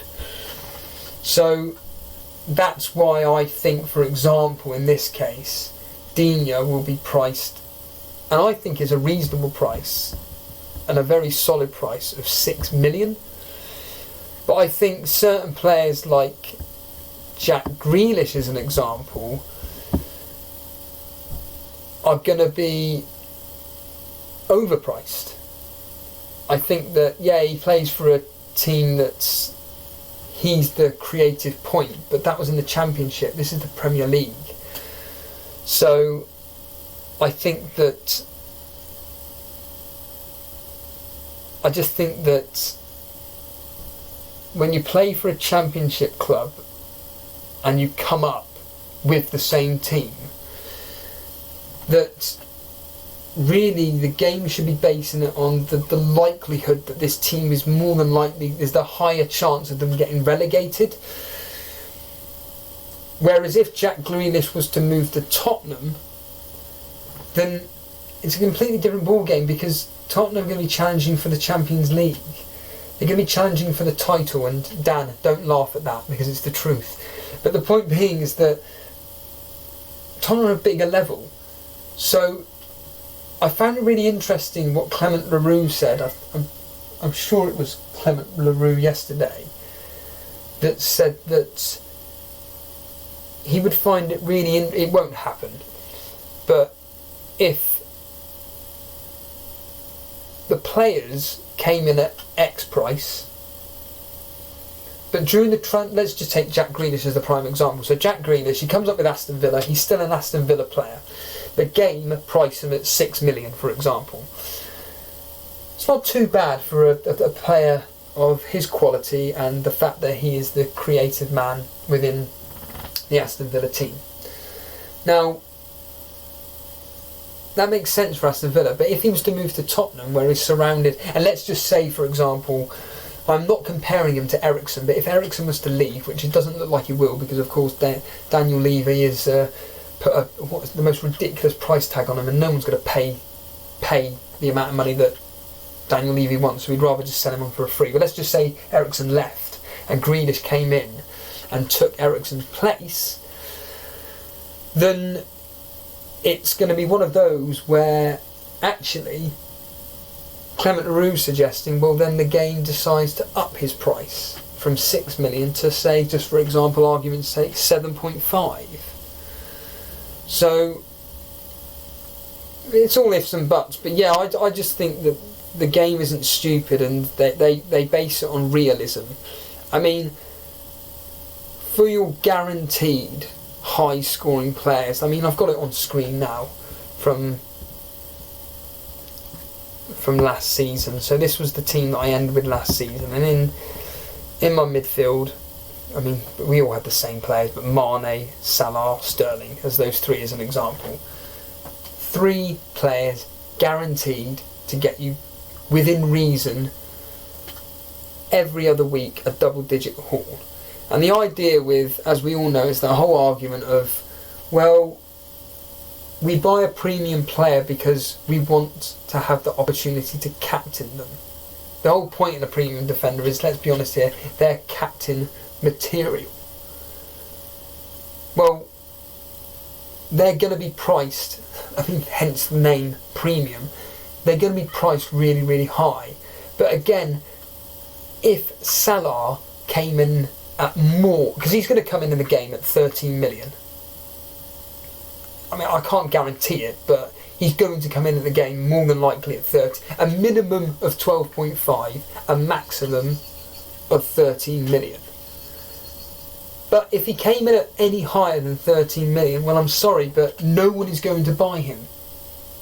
So the game are just shooting themselves in the foot, because then everybody's just going to turn to Mane, who will be probably 11 million, because again, like we saw with Sterling, and like I said, I didn't realise I could actually find out the player's original price from the season before. If we look at Sterling as an example, so this season he started at 11.0. Once this loads up, there we are. 11.0. Well, last season he was 9. I'm going to assume then he dropped down to 9.1. So let's just say he was 9.5. Well, that's a 1.5 million increase. Because why?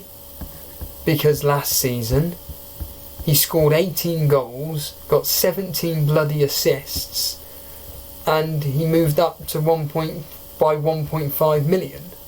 Well, the following season, when actually we as the viewer and we as knowledgeable football fans witnessed this wonderful player playing for England and Manchester City, well, he actually regressed from his output of goals and assists. I'm not interested in clean sheets and bonus points. Again, we'll be here all day discussing that, but he actually regressed when it came to goals and assists, getting only 17 goals and 15 assists. But, you know, the fact that he got, again, I can't see it here for obvious reasons, but he probably got a lot more double-digit returns, and that's the whole point in pricing these players, is that it's that probability of getting a double-digit return. And if you were to price these players, I just need some water because my mouth's going dry.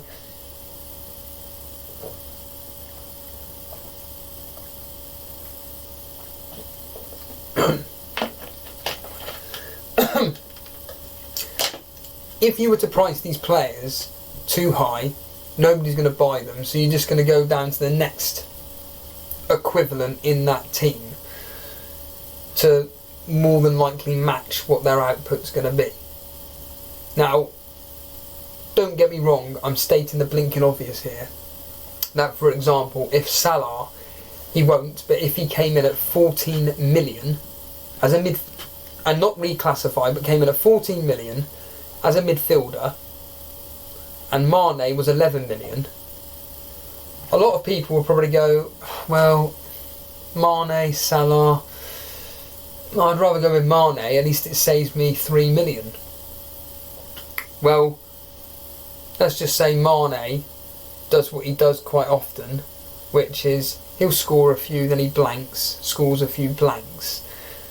Salah, on the other hand, consistently returns, plus he's also outscoring Mane by getting the odd double-digit score as well.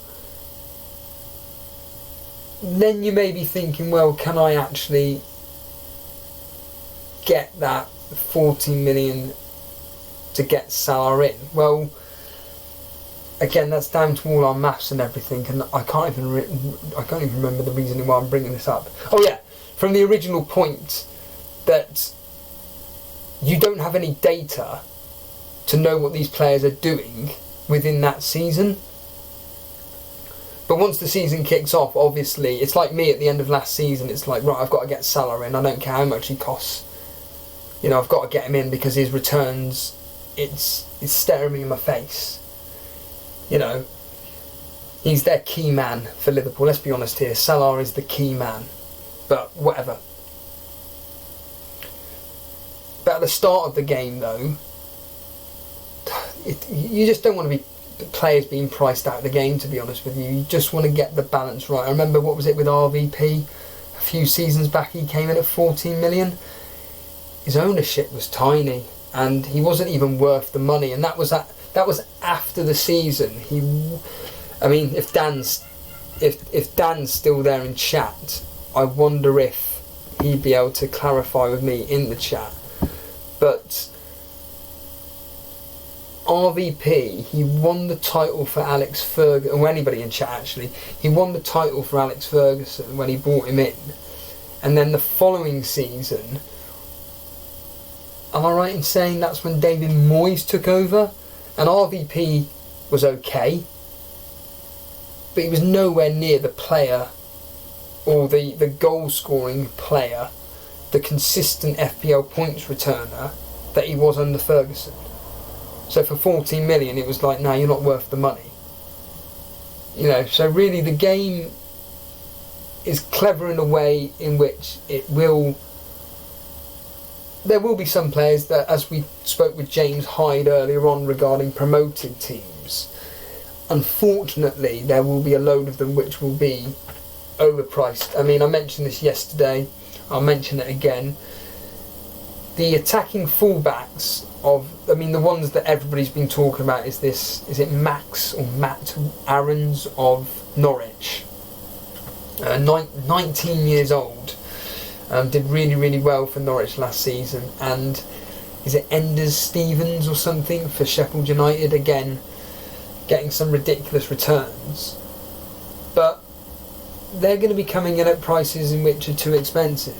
They're going to be at 5.5 or 5 million, and the issue is that at the end of the day, I mean, I'll refer you back to the Planet FPL podcast when they had their FPL stats guy on. He made the point that actually most teams that are promoted, they regress by, it was actually 50%, which I was shocked at. And the example was that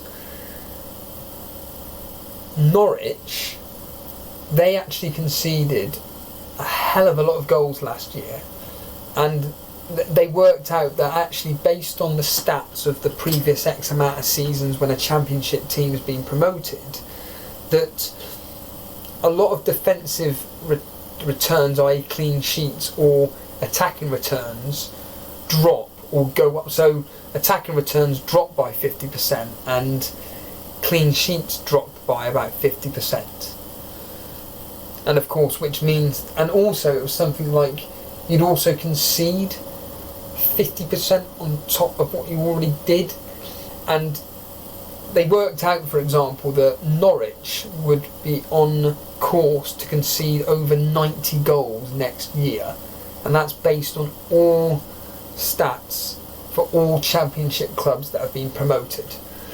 I mean, so really, for an attacking fullback in a team that's, I mean, they're all used, I mean, a lot of the podcasts at the moment, I say a lot of them, there's hardly any podcasts about, to be honest with you, at the moment, but that aside, a lot of people are mentioning Ryan Sessegnon last year. He was another player, I mean, let's bring him up. And he started 6.5 and he was a midfielder. I can't remember. Let's just quickly bring him up. So, Sessegnon.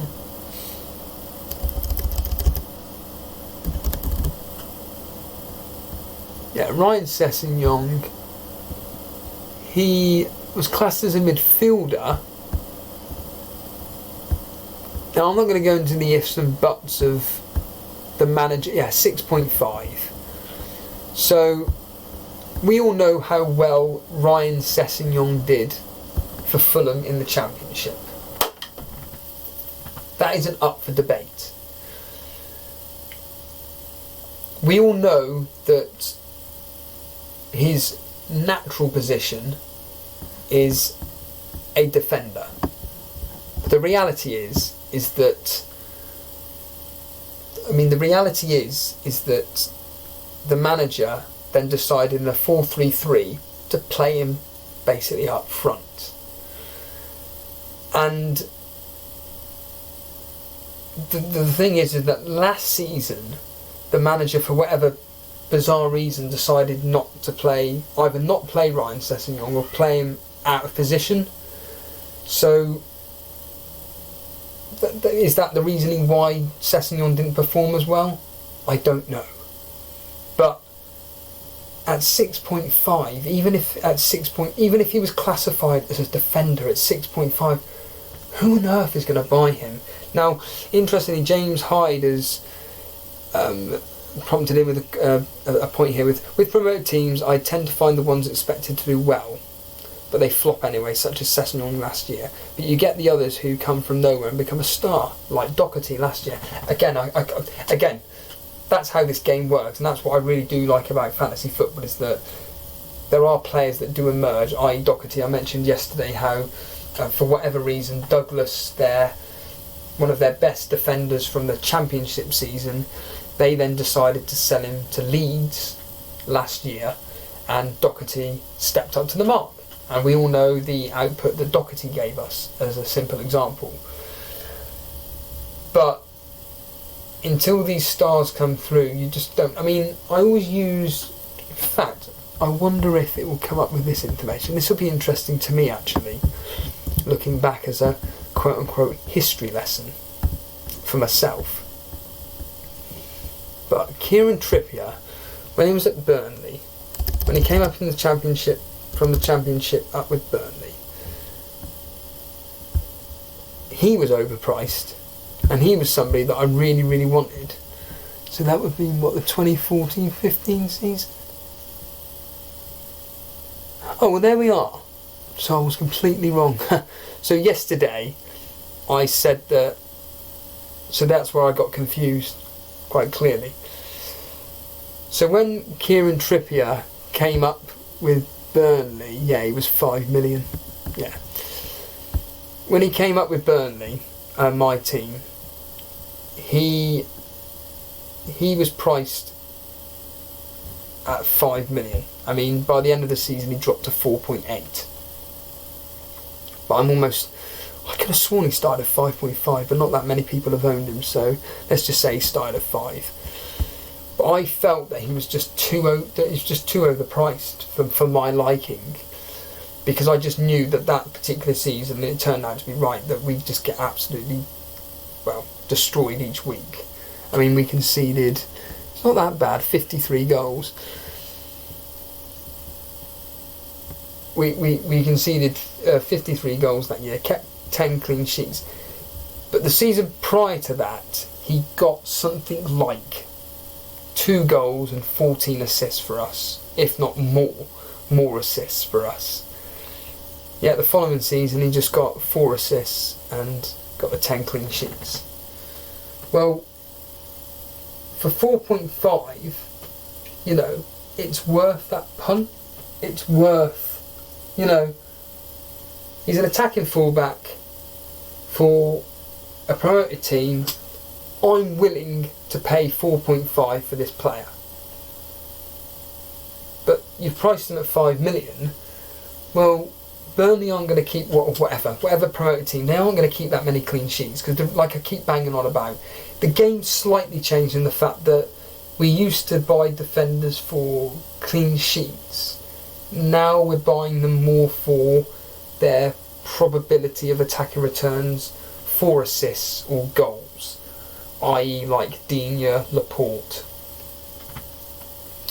Pereira, another one.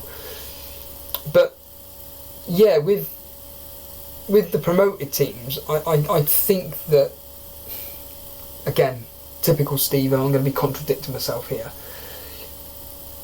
Yeah, there is the thing of, well, the game can't risk, for example, take Trippier for Burnley.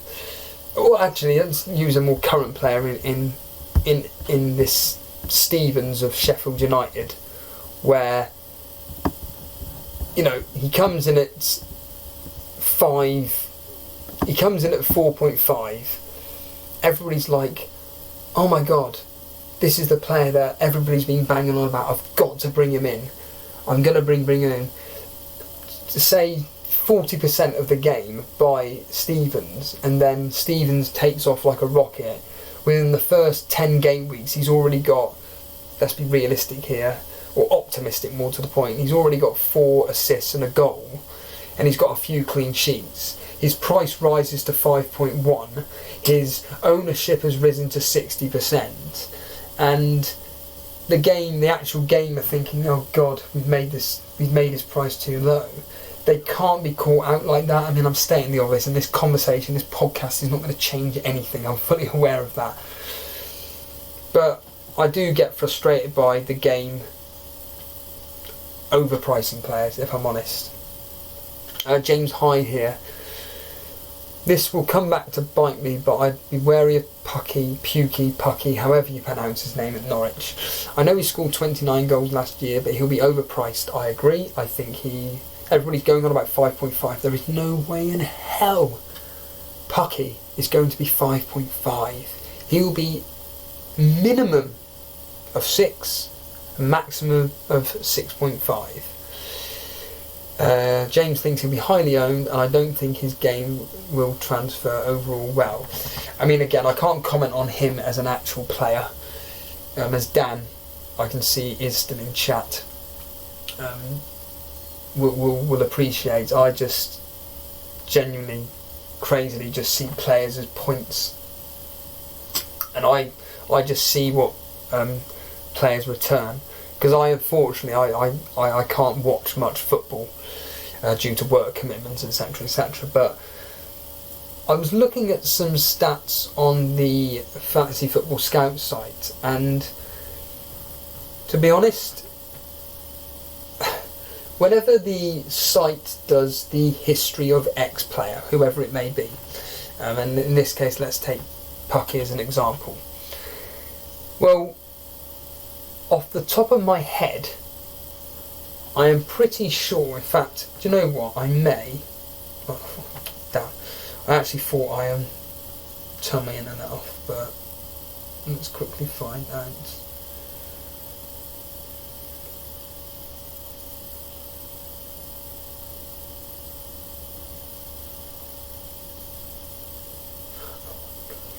Sorry, I'm just reading a message from Pookie. Right, thank you, James. It's pronounced Pookie. So I was just reading a message which is, according to Jason, if anybody could in chat, if anybody's there, could give me some feedback listening live. So Jason has been telling me on WhatsApp that there's a lot of feedback on my mic. And then he just talks about some technical stuff that nobody needs to know. Apparently there's some background humming. It's irritating when using headphones. So I'm assuming Jason was/is using headphones. I can't comment, I don't know. Like you said on the thing, you'll be able to help me out and sort that out. But thank you for letting me know. And if anybody's in chat, that would be more than happy to tell me live, so to speak, about the humming, if you can hear it and stuff. It could be the fact that I had the fan on. If that is humming there, then maybe you can hear that. I don't know, but so what I'm going to do is I'm just going to go onto the Fantasy Football Scout website, and I'm going to bring up the article that they did for him. But to be honest with you, no, they haven't. No, I thought that, yeah, unfortunately I thought that when they did an analysis on him, I thought that they actually looked into his history as a player. They didn't. But what I like to look at whenever the Fantasy Football Scout does articles on players transferred into whatever team, what they always do is they'll have the history of this particular player, and it will say, you know, they played for some Belgian team, some French team, then they moved to the Championship, and then now they're coming into the Premier League. And what I look at it as is, and this may seem a bit flawed to you, a bit silly, I don't know, it's up for debate, it doesn't really matter, but if a player has almost like so let's just say, for example, he's been playing as a professional for 5 years. 4 of those years he was playing in some Belgium B-side league, and then the year before that he then plays in a more high quality level, like let's just take Serie A, a very high quality level of Serie A or Liga and La Liga or whatever, and if I see that his goal/assist returns are like pretty poor, then I think that when they come to the Championship and perform well, it sounds really weird, but I just think the Championship's quite, it's maybe a bit controversial, I don't know, but I just think the Championship's quite an easy league, especially if you're in a good team like Norwich were. It's not that difficult. I mean, Burnley is an example. We were scoring for fun when we were in the Championship. Second we get promoted, we barely score a goal a game. Yet we still play the same system, but that aside. So I'm pretty sure that I read somewhere that Pukki, his goal returns weren't particularly that great in other leagues. I may be confusing him with someone else. And then he come to the Championship, performed really, really well. And yeah, I'm in agreement with Pukki. I just think that it's like Mitrovic for Fulham, isn't it? But the difference is that Mitrovic has got Premier League experience. So, yes. Thank you, James. So, Pukki has played for Celtic and Schalke and didn't set the world alight. Well, if he couldn't set the world alight at Celtic, what the hell's he going to do for Norwich in the Premier League? I think you have just summed up. In fact, yes, that's possibly just ringing a bell now about some of the things that I've read. And yeah, thank you for that. That simple message. So I'm going to read that again to finalise my point that I was making, is that Pukki has played at Celtic and Schalke and didn't set the world alight. He turns 30 this season, alarm bells for me, couldn't agree more. You can't do anything at Celtic, one of the most free scoring teams in a, let's be honest here, a quote unquote poor league. What on earth are you going to do in the Premier League? And no disrespect, but I just can't see Norwich doing that well. In fact, I'm predicting them to be relegated. Right, it's 13 minutes past 10. I think this podcast has been going on for almost 2 hours. I'm going to end it with, I cannot thank you enough for tuning in to this impromptu player price predictor game, in which, and again, thank you so much to Cameron Rawcliffe, aka FPL Kid, Sultan Saeed, Clement LaRue, for sending in your... and Axe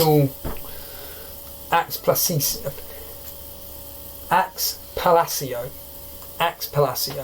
So Axe Palacio, FPL Kid, Clement LaRue, Sultan Saeed, I cannot thank you enough for sending me in your player predictions for your teams, a realistic one.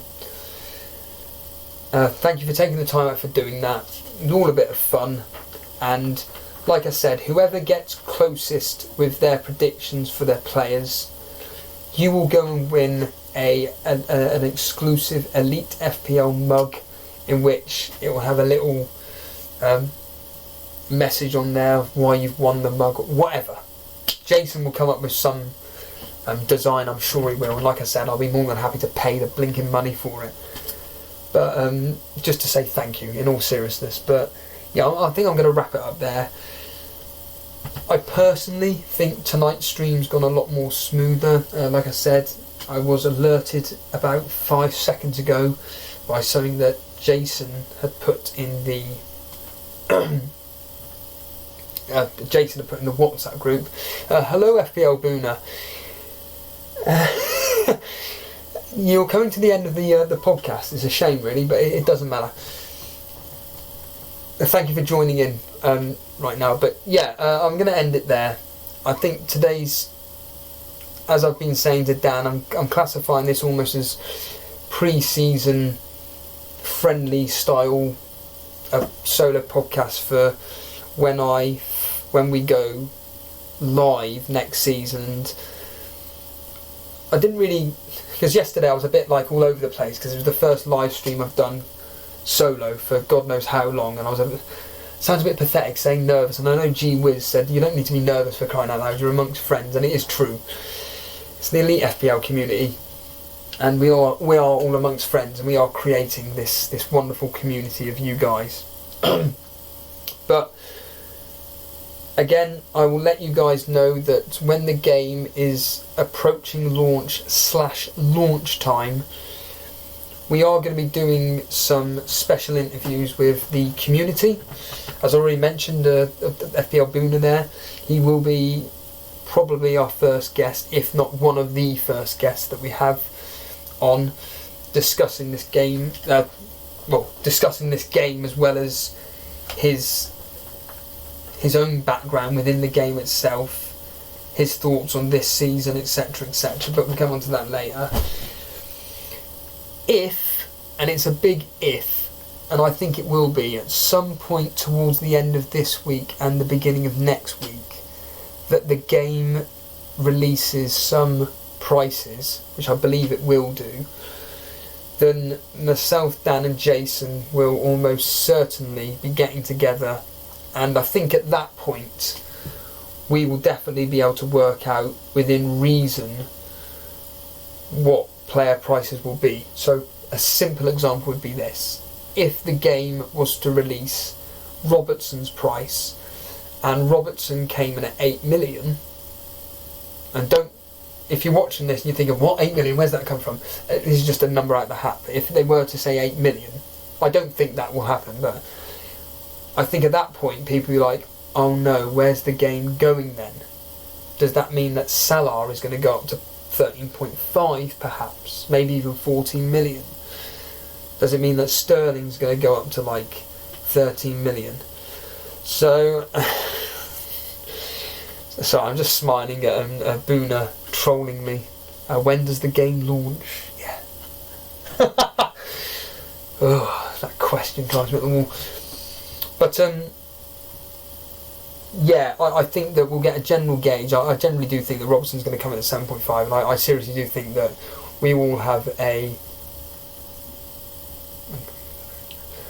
think we can all expect at that point to be able to easily work out how much particular players will be. Clement LaRue simply asking when can we expect the next stream. I'm definitely not going to be doing a solo one.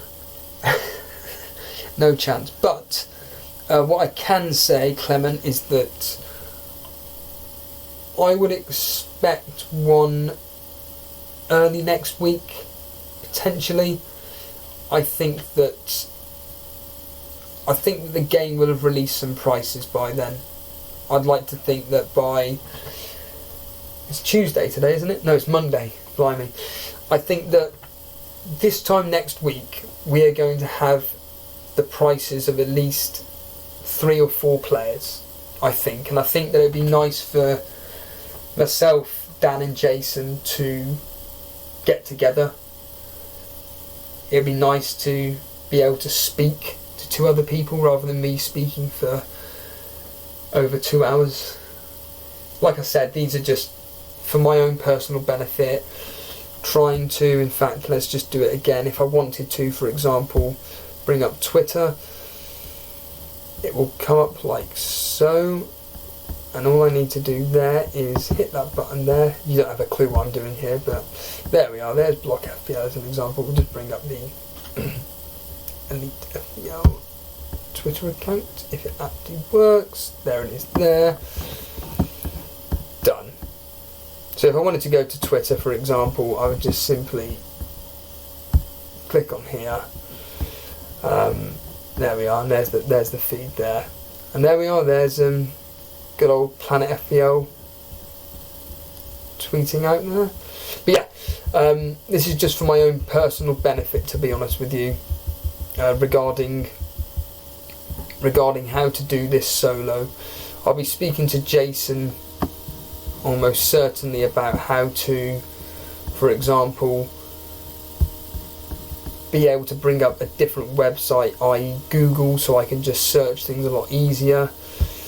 But again, these are all basic things that no one needs to know at the moment other than myself and Jason. But yeah, I'm going to say my goodbyes. Now, if you, again, I'm not going to keep banging on about it, but if you have stuck with me for the last 2.5 hours, I cannot thank you enough. Absolutely extraordinary. It's been fun. Again, thank you FPL Kid, thank you Sultan Saeed, thank you Clement LaRue, and thank you Axe Policio. Let's see if you did get your player prices correct. I am going to do a plug for our social media, etc., because I know Dan will be pulling his hair out if I don't. So if you want to follow us on Twitter, and I said it at the start of the podcast, but our Twitter over the last 3 or 4 days has exploded. We're almost getting more Twitter followers than we are subscribers to the YouTube channel. So if you're watching this because of the ads that I've been putting on Twitter and you haven't subscribed, just simply hit that subscribe button. If you've enjoyed the content tonight, just simply hit that like button. As a fellow podcaster always says, it always helps. I'm sure you know who that is.